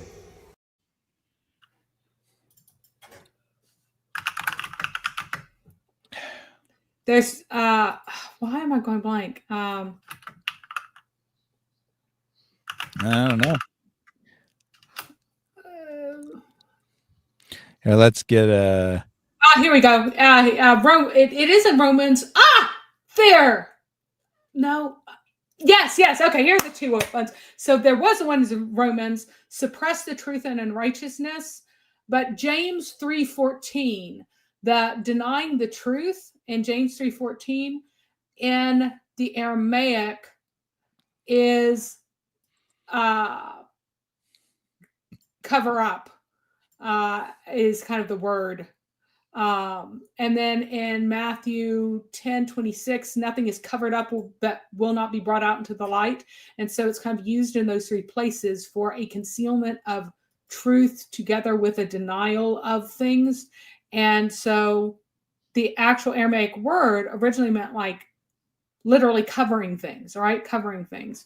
And so it became to mean a rejection of faith in Christ, and it was borrowed in that sense. Very interesting. So you're saying that so kufar is definitely a Syriac word, and it occurs a few times in the epistles, but probably most likely to be the most influential there is that passage from James. Yeah. Very interesting. Mark has solved it. It's Soccer Nike. See, Soccer Nike is found in the Quran by name. And Timothy says, the cold fire is how I cool down my tea, more commonly called ice. Nice. And then we do have a question from Mark. Did Waraka just make stuff up and Muhammad believed it, then struggled to remember it? Well, It is interesting that the Hadith tell us that Waraka was practicing divine writing to get the Injil and Torah in Arabic. yeah, they automatic writing, basically, like Allah was willing him to write things, but not really. He gets accused a bunch of times of talking with living people. Waraka is dead by this point. The living people that he's talking to are slaves who were generally taken as children or were second generation, like their parents were Christians and didn't remember things well and didn't teach them well, or they were kidnapped very young as children and pressed into slavery. And so they were telling Muhammad very mangled things. But a huge percentage of his informers was actually Abdullah, what's his face? Ibn Salam. Wait, no. Well, what is his name? That might be his name. I'm going blank on his name. Anyway, the one Jew who converted to Muhammad's religion, who was the day worker and got a prime position as one of Muhammad's best buddies, he fed him all kinds of stuff from the from Jewish tradition. One of Khadija's cousins, their mother was a Jewish slave. So you have a lot of kind of secondhand, third-hand, not well-educated people repeating things to Muhammad and then Muhammad mangling them. It wasn't just Waraka. Islamic sources really like to emphasize that it is Waraka, but it truly is not just him.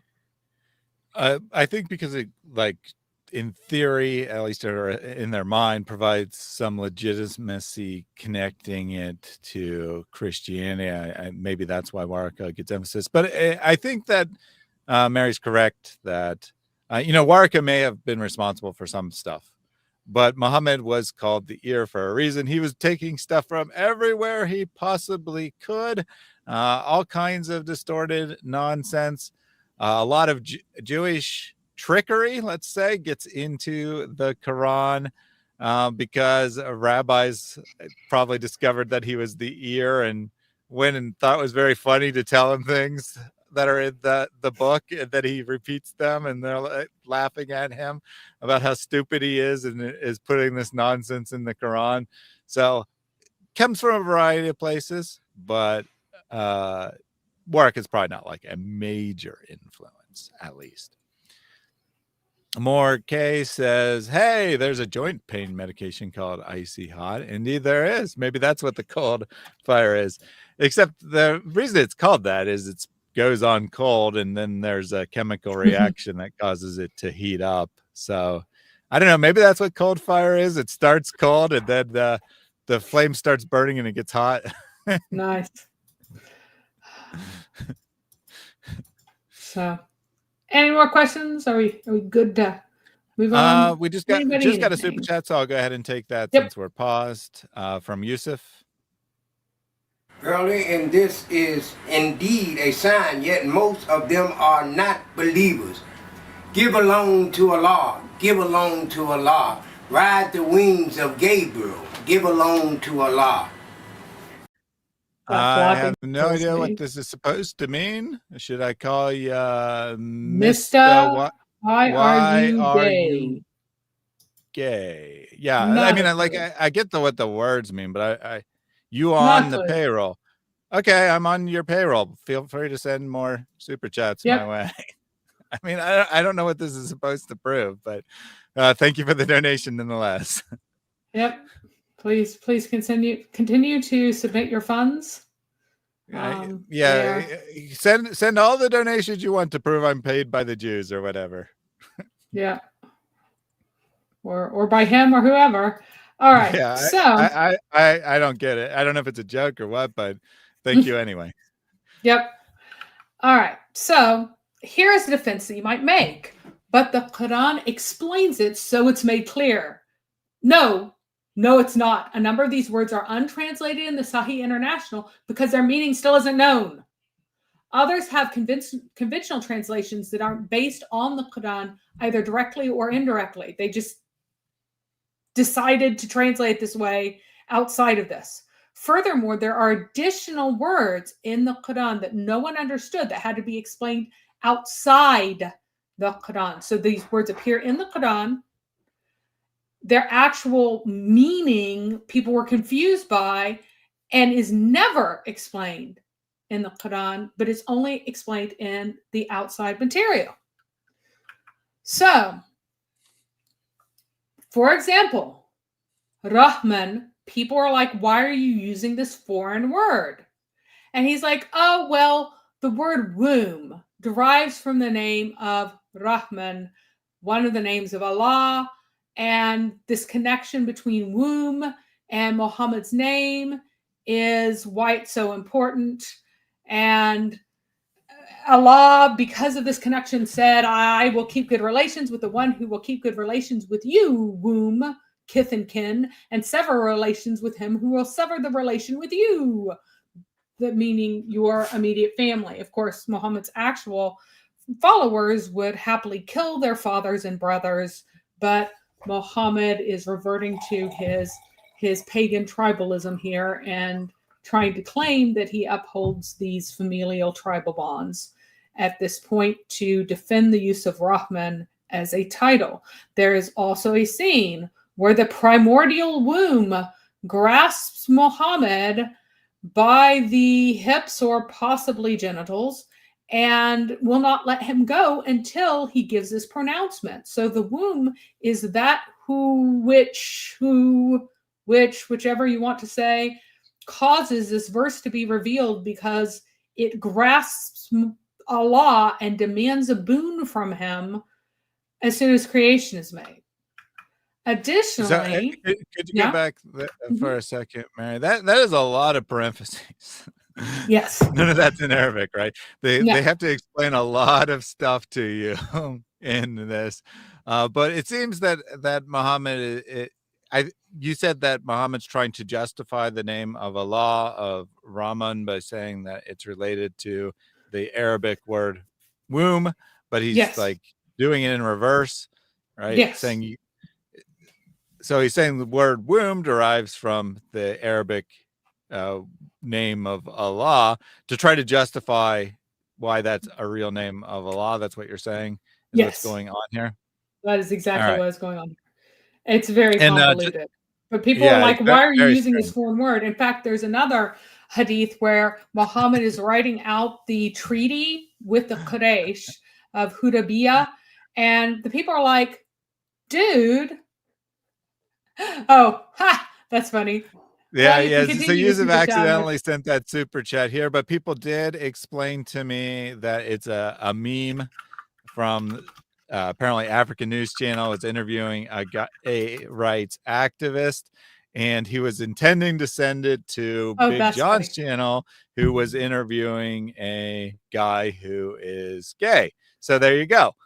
that would actually make sense there. Yep. Well, thank you for the money anyway. Thank you for bringing us onto the Assyrian payroll. We appreciate it. Yeah, anyone else wants to pay Thaddeus, that would be fantastic. He's trying to justify this foreign word that people didn't really like for Allah, because early on, Muhammad used the word Rab, which is Lord, which is what a lot of the Jews to the north used. And then he also used Rahman, which is a word that his best friend had named his oldest child, who ended up a pagan.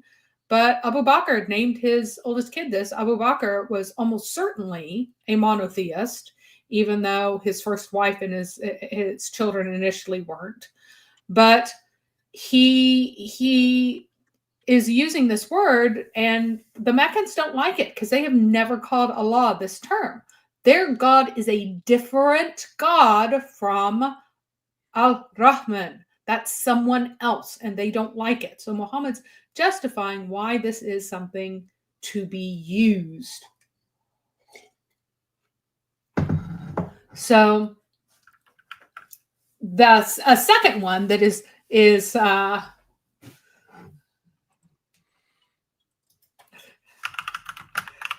second one that is one of my favorites is the story of why Allah is called Al-Samad. Now, philologists believe that most likely this is a repetition of an Ugaritic title that, and it wasn't just Ugaritic, it was used in various places for Baal. Who is Allah? Allah is Baal. Yes, he is associated with the moon, but Wad was syncretized with Hubal when more northern tribes came over and took over Arabia. There was a big migration from the north into other areas of Arabs. And when they took over this area, they weren't big fans of Wad. It wasn't their god. So they're like, well, the high god is really Hubal. So Wad, just another name for Hubal. We'll equate them, smash them together, as some pagans did very often. And he will be the god of three daughters, who was a very common figure in old South Arabian worship and up through the north. It also began showing up in northern Arabia as well on the western side. We don't have any epigraphy on the east that indicates this, but on the western side at least, which is where we are. We're on the west, so it's the right place, right? And so along with Hubal, most likely came his title Samad. And in Ugaritic, it meant the one who bore the club bearer. But as it kind of got just repeated over time, nobody knew what it meant. In Arabic, the word Samad just means solid.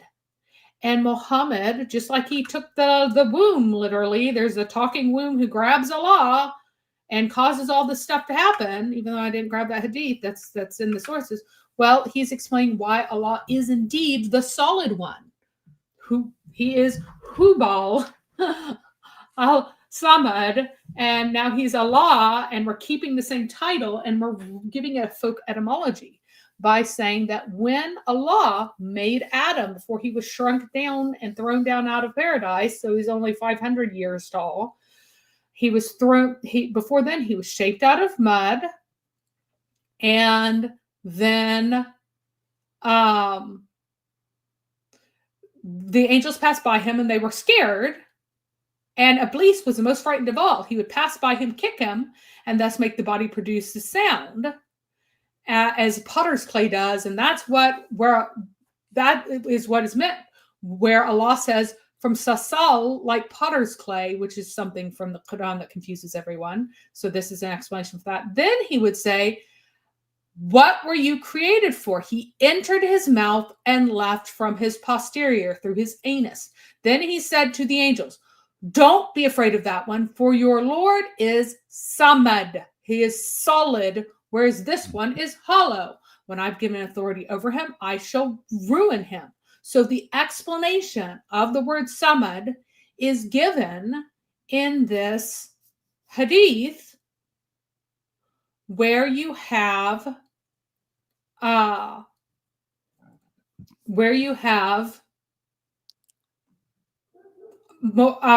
Iblis literally going into Adam's digestive tract. Thus, he's hollow. This is like what's it called? Topology in mathematics, right? A mug with a handle has only one hole. It's the handle, whereas a glass without a handle has no hole at all because it doesn't have anything that pierces all the way through it. So it's solid, right? So Allah, who doesn't have a passage all the way through, he only has space for air or lungs and doesn't have a butthole. He is Al-Samad, and that proves that he's divine and worthy of this divine title, whereas all creatures are hollow, meaning that they have a passage through with a butthole, which proves that they are creation. And this is another example of people not understanding the word. Nobody understood why Allah is being called Solid One. And so we have this explanation that's not even found in the Quran. So the Quran is not understood as itself.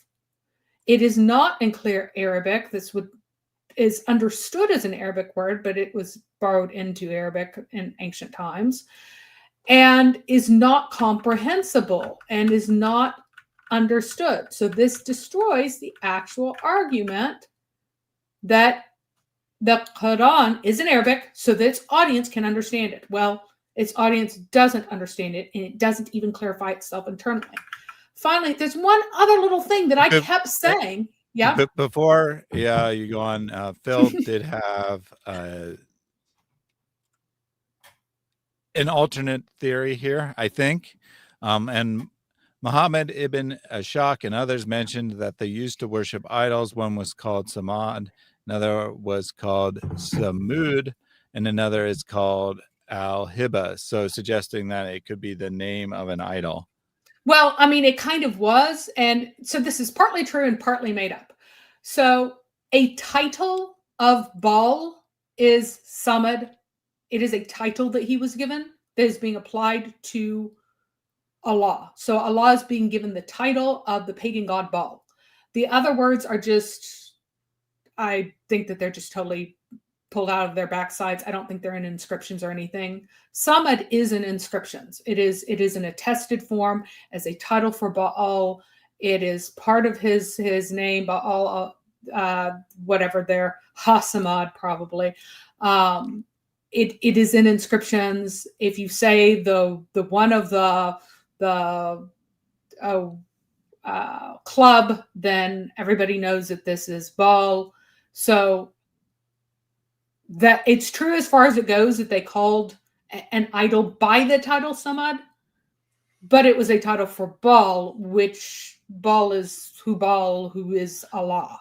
So, but I mean, okay, so I mean that those are two very different things, though, right? So one is saying that don't worry, this is the correct God in some way, and the other is saying don't worry, this is not a created being because it doesn't have a digestive tract. Like they're two very different things.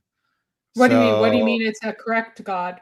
Like that would just be a name of an idol would be Samad. So sorry, right. So sorry. So Muhammad is making up Right. a folk etymology for a word that he doesn't understand that has been applied to Allah, who is Hubal, and thus so has Ibn its titles. Ashaq's claim about the Hadith and your claim about the Hadith are very different things, is what I'm saying. Right? He's claiming that it has something to do with idol worship. No. And no. Or that has nothing to do with this particular passage. That's not something that Ibn Ishaq says about this passage. He's talking about the word Samad. Oh, well, then I mean, that makes sense that it wouldn't be about this passage, no. But then I don't actually understand what Phil is saying, I guess, really. Well, Phil is saying that there was an idol called Samad, which points to Allah being but I mean, that passage form of Samad, the clearly idol. Not saying that. I mean, I yes, really doubt because trying to say that. Yes, because Muhammad is taking the root in Arabic and the meaning in Arabic of solidity and is coming up with a reason for it being applied to Allah. Allah is called Samad by the pagans. And when they look at the idol of Hubal, they go, Al-Samad. And now Muhammad has appropriated this pagan okay, I get it now.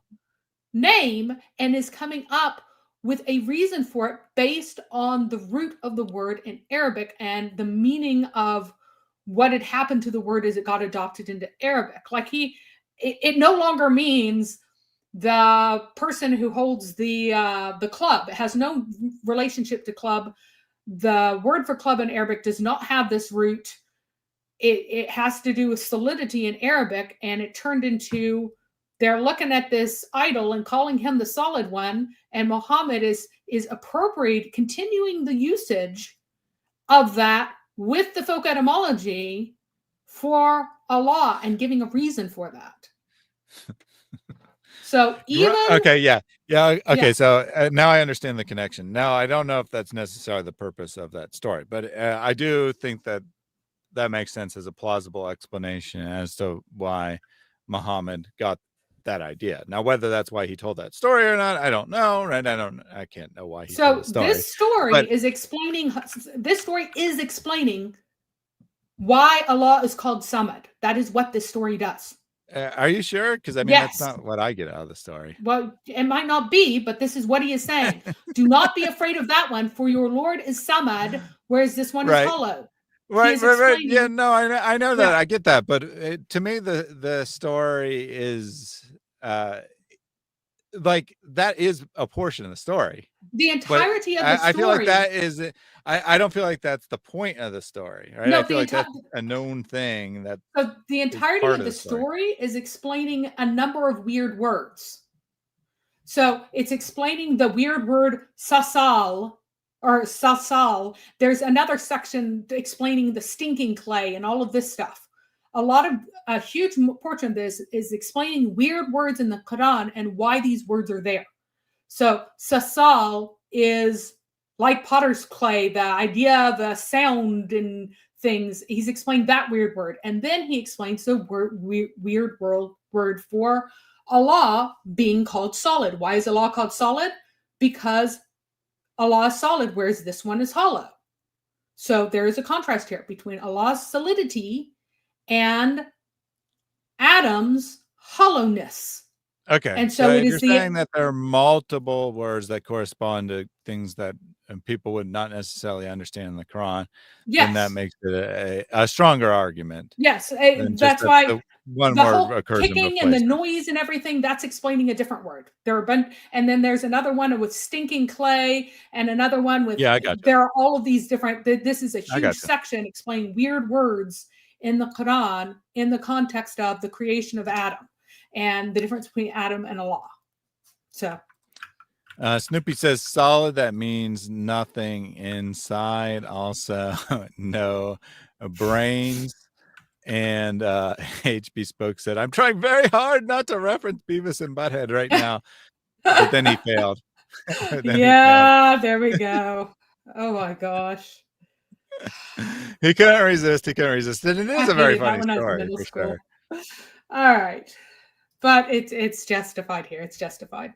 So this is, Muhammad using words like the whole thing about the sentient womb grabbing Allah is very weird.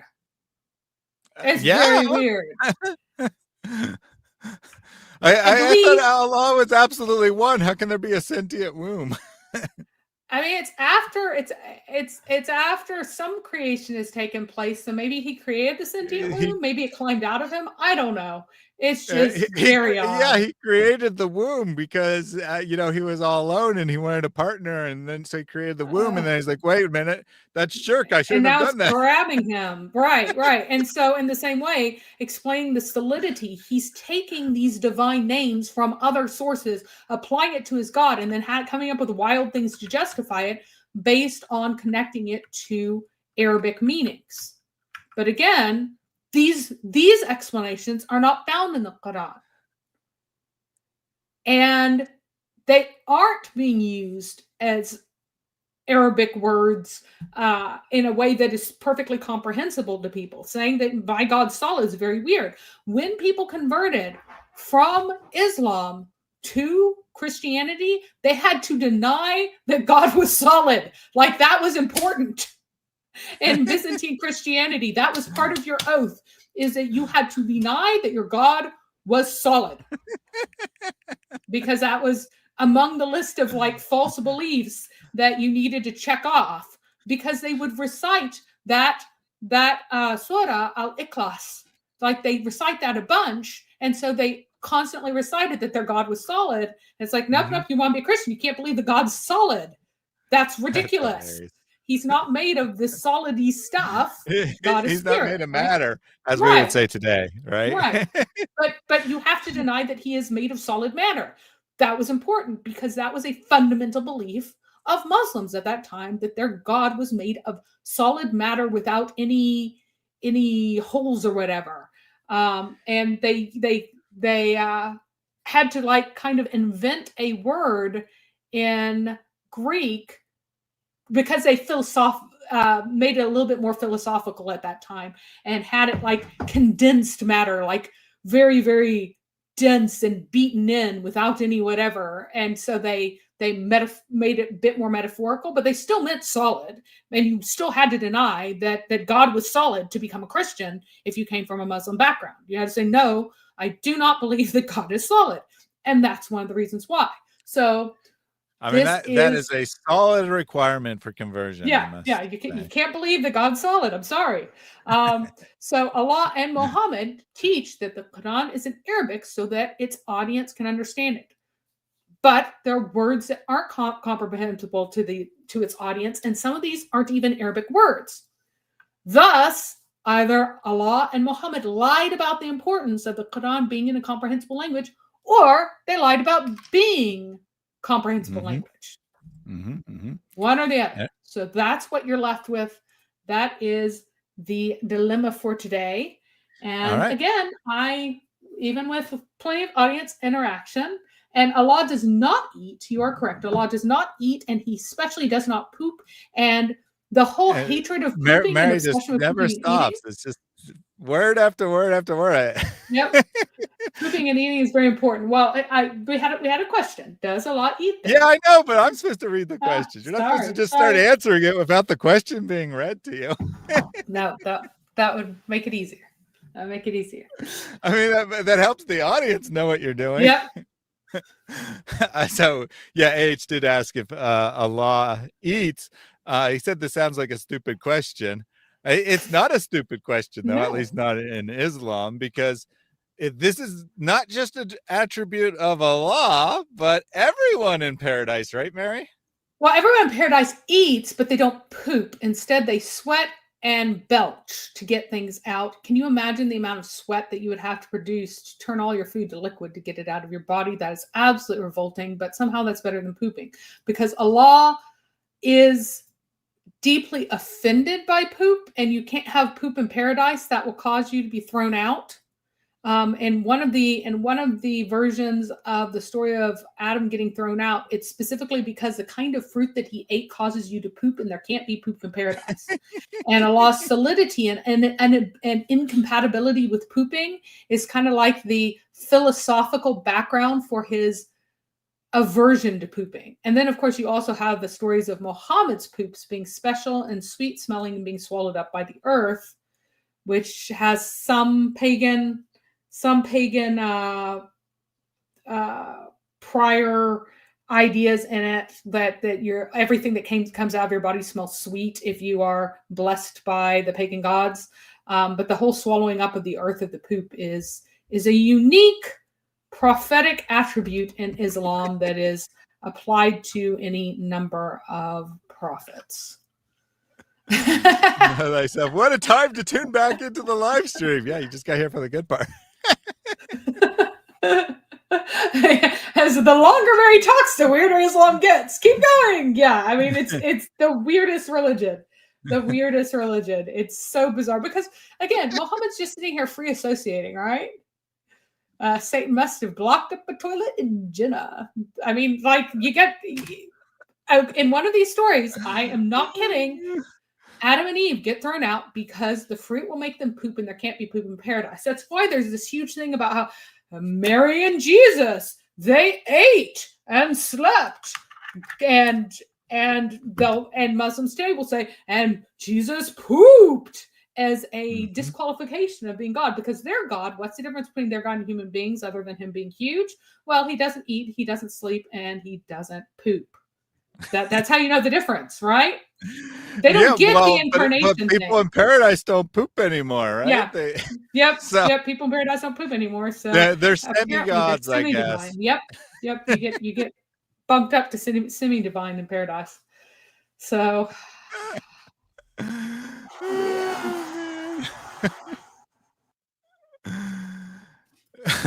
we, so Laz Effect says there's a hadith about people sweating so much on the day of judgment they drown in it. Well, that's because they can't poop. yeah. I mean, I guess it's because they're so nervous about Yeah, being yeah. judged, but So, yeah, women are going to have 1 mile wide butt, so it's a good thing they don't poop, says M. Burgundy. Yes.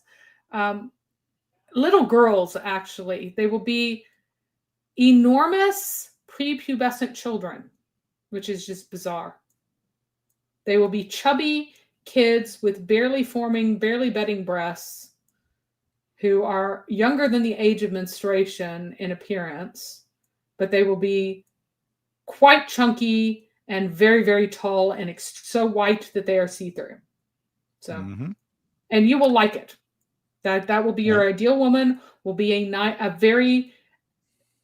a very chubby, extraordinarily enormous, translucent 9-year-old. Houston says Jabril doesn't poop or eat, so he must be God. Yeah, that's how Muslim logic works. That if two things share something in common, they must be the same thing. That's true. Snoopy says the smell of paradise must be awful. Also true. AH says no flat stones in paradise. Probably. I mean, I guess there could be flat stones that no longer have the purpose of wiping, but they don't seem to have a purpose, so there's probably not any. And Know Thyself says, wait, is this correct? Like, are you guys serious? I thought you were just making stuff up to be funny. No, sadly, we are completely serious. No. I'm not making anything up. This is all Islamic sources. The weird stuff usually comes in at the end of the streams where I'm just freewheeling and bringing up things and reminding people that people believe in this. And this is the sort of stuff that's kept from any convert and heavily downplayed. They love talking about the hygiene of Islam and leave out the fact that Aisha used to show visitors the semen stains on the wall where Muhammad would wipe his semen after he finished with her. And that was one of the most meaningful events in a tour of Muhammad's old house. Here is his grave beside my bed, and here are the semen stains on the mud wall where he used to wipe his jizz after he finished with me. Like, guys, this is not made up in the sense that no one would make this up. No, that guy earlier was a prophet. The more Mary talks, the weirder Islam gets. Yeah, I mean, and he is correct. That's the Islamic criteria. A child has to be chunky enough for the marriage to be consummated. Since these will be absolutely gigantic children, they will be plenty chunky enough.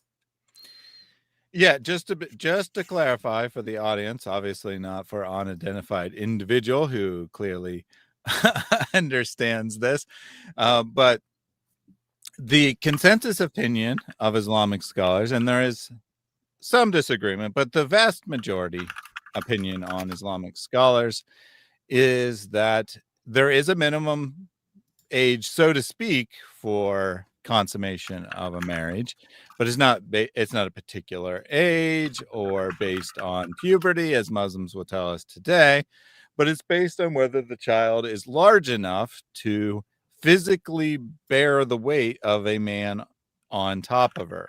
If the child would be crushed to death, they're too young for marriage. If they would not be crushed to death, they are good to go, which means the larger, the more fat upon the body, the more weight that can be bared. And thus, the fatter you are, the younger you can get married, according to the vast majority consensus doctrine of Islam. And people like hijab will be like, yes, it's the no harm principle. That's what we believe in Islam, which is kind of sort of technically true. But that by harm, they mean not crushed to death by the weight of a man on top of you. That is the criteria for consummating a marriage in Islam. So here's the hadith of Aisha talking about giving people tours. If you want, I can certainly show you the marks of the hand of the Messenger of Allah on the wall where he took a bath because of sexual defilement. So you can use dirt to take a bath instead of water if there is no water handy. And so sometimes he would take a bath by wiping his hands on the wall. Know thyself says just the weight, not like developed enough to take penetration without damage. Now there could be a consideration of penetration without damage, but that's not observable. So by proxy, it's the weight of the child. Yes, that she's a sturdy little girl, and they also like very large, plump children as their ideal sexual ideal. They think that any busty sagginess is gross, but they like very, very round ladies or children. And so the ideal for them is an extremely overweight 9-year-old is like the sexual ideal for Muhammad and for what he claimed his companions liked the best or would like the best. So, yeah. Yeah, I mean, in fairness to his companions, I think it's really just Muhammad's preferences. They probably were generally normal men in that they wanted sexually mature females. They were still sick, depraved individuals, don't get me wrong, but they probably didn't share that particular depravity. Frog One summarizing today's stream says it's as clear as the sand of Arabia. No, you got to get it right. It's clear as the sun, And it's as clear as the sun. And perfect sound bite for today. Or we could get Muhammad hijab. For us, it's a straightforward thing. See, it's very, very, very, very, very, very straightforward thing. Yep. So I hope that this is clear. The situation is that the dilemma that's here about it being the Quran being in clear Arabic whenever you don't have and there was one other thing I wanted to pick back up on this a second, if you'll bring it back up. I had been saying some funny words each time. Aleph, Lam, Ra, Ha, Mim. And I left these in because these are at the beginning of these very verses. Ha, Mim, Ha, Mim. No one knows what they mean. Ha, Mim, Ha, Mim. No one knows what they mean. So in the very verse where it says that this is something that you might understand, there are the letters that literally no one knows what they mean. They're the disjointed letters. No one knows their meaning, supposedly. Now, I know their meaning because I don't have to pretend I don't know their meaning to avoid humiliating Islam. Their meaning is that the Jews came up to him and went, what is the secret name of God that we do not say aloud but only write? Please write it. And he's like, well, Allah has 99 names. He has all the best names. Here are some of them. And he just started writing letters that kind of look more like Hebrew than other Arabic letters and started putting that in things. So in the very verses that tell you that this is a clear Quran in Arabic so that everyone can understand it, there are letters that Muhammad, if he told other people that these are names of Allah, don't know how to pronounce them, don't know what they mean, don't know what they are. They're just nonsense letters he made to try to shut some Jews up. So there we go. So I hope you guys enjoyed that. A couple more comments before we wrap up. No, they says the semen wall wiping is just something we must never talk about. Never again. That's the last thing you would ever want to show anybody. She was giving tours of her house, guys. If you want to Just see bragging the about it. Yeah, I still have it on Muhammad had so much virality, so much semen in him that it'd spill out and then he'd wipe it on the wall. Amazing religion here. So we did have the super chat from Yusuf, which was misplaced, but I'm going to pretend it's actually about my conversation. Here's the sad news. We are running out of funds. All our work is going to stop unless people like you watching this video will help us.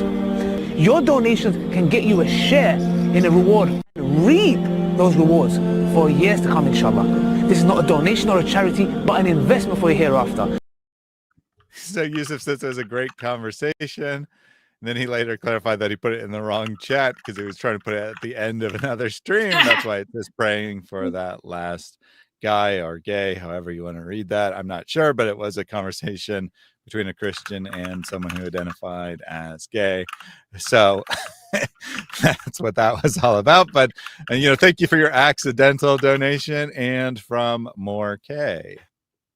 We're proud of that. Mm-hmm. Mm-hmm. So, very proud of that. And we're proud of that. We have a comment from an ex-Muslim. You're one of the main reasons I left Islam. So thank you for your work in your channel, Thaddeus. Oh, appreciate that. I hadn't actually seen that. Zane's. So, and this is a fairly easy argument to use. This is also one that you can use without being offensive. I mean, if you just go to the one where it goes, Alif Lam Ra, this is a clear book signs. Indeed, we have sent in Arabic recitation, so you might understand. Ask him, okay, it's sent so you understand it. So what's Alif Lam Ra? Like, that's it. That's the defeater. It's done. It's gone. So, thank you, Yosef. Much appreciated. Appreciate hearing that, Zane. Glad that the channel proved helpful. And Yusuf with a new super chat that's actually intended for us. Who ate the apple? You ate the apple. The whole apple. Yes, the whole apple. You ate it. But a small seed, you left it.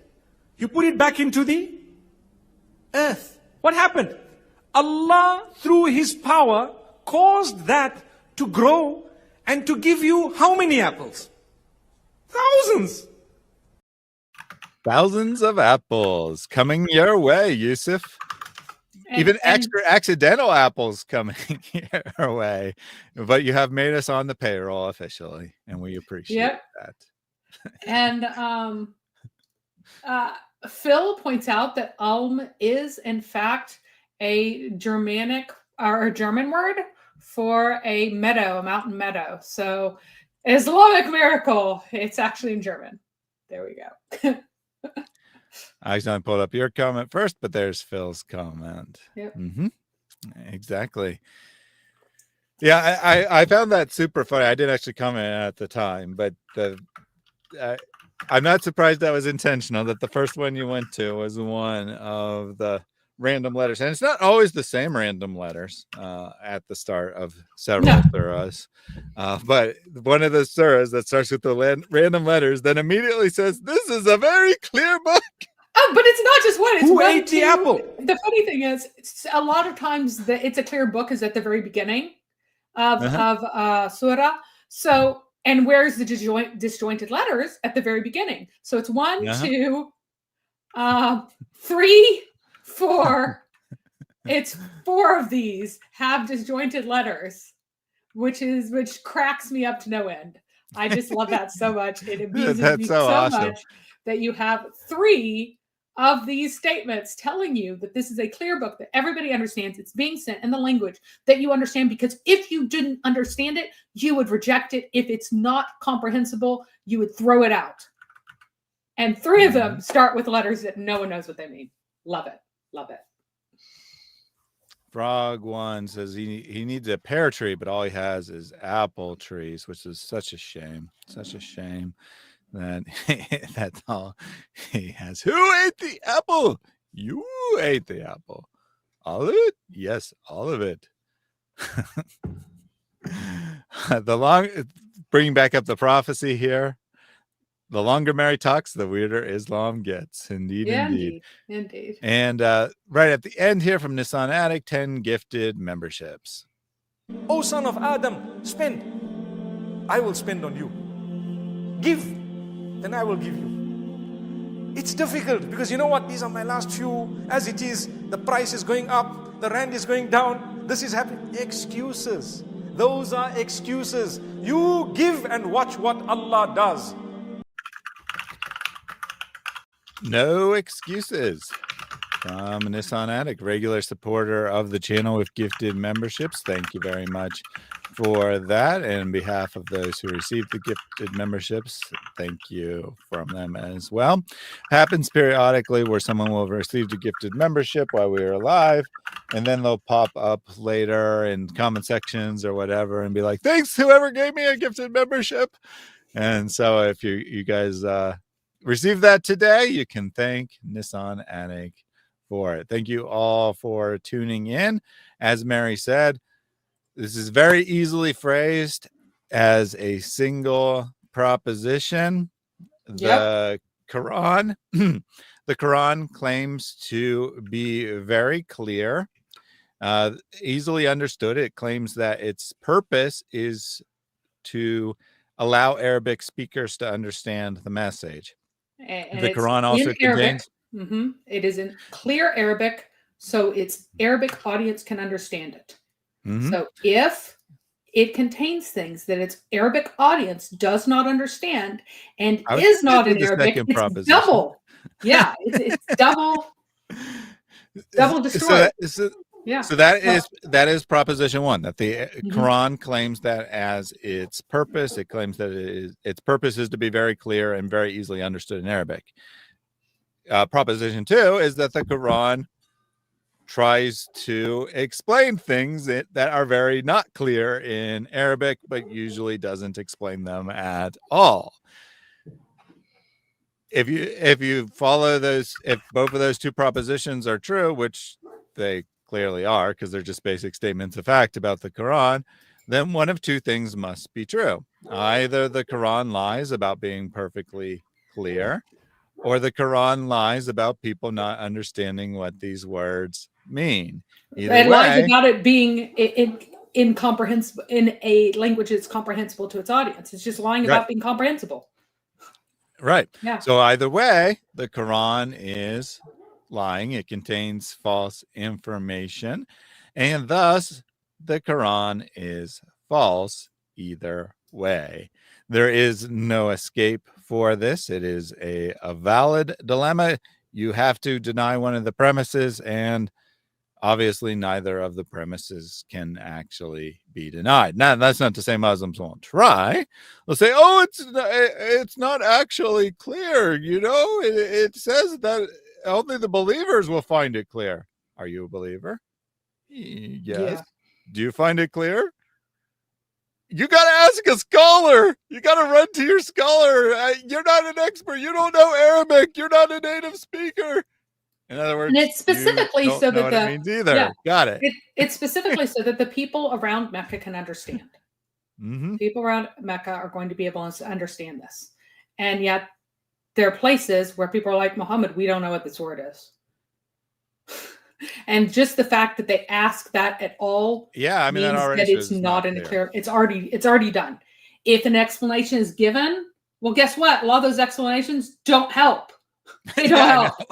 They're still unhelpful. All right. Well, I will see everybody. So that is the dilemma.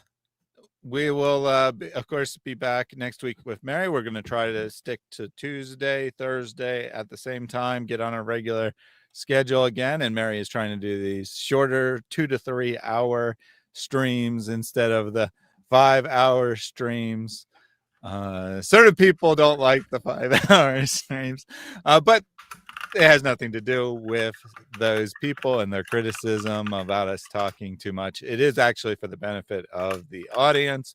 It is easier to absorb and use the information, and that's what we want you to do. We want you to absorb the information, take it, and use it. And when too much information is presented, that becomes implausible to do.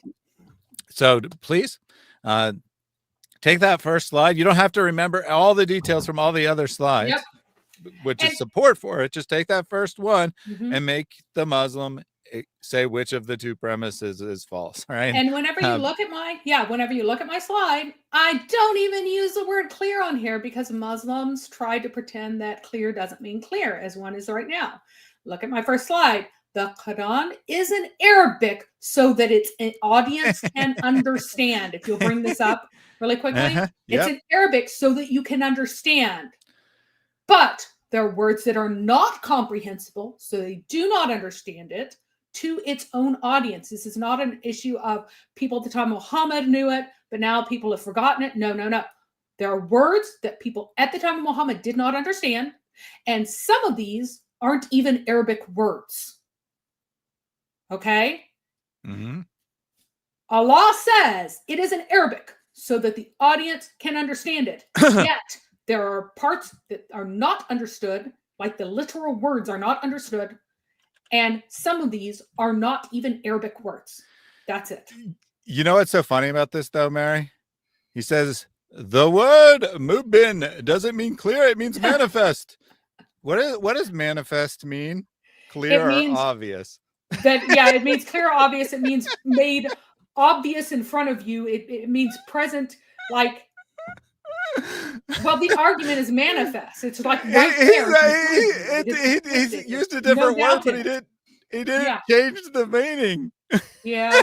I mean, they like to do, because manifest is kind of this,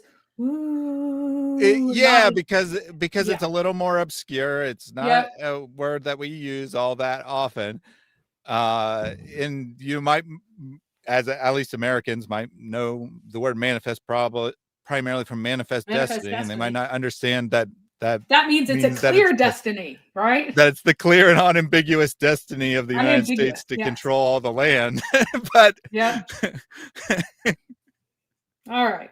So catch everyone later. Anyone coming in, rewatch it. Yep. Give us your best arguments in the comments. But we got to go. Bye. All righty.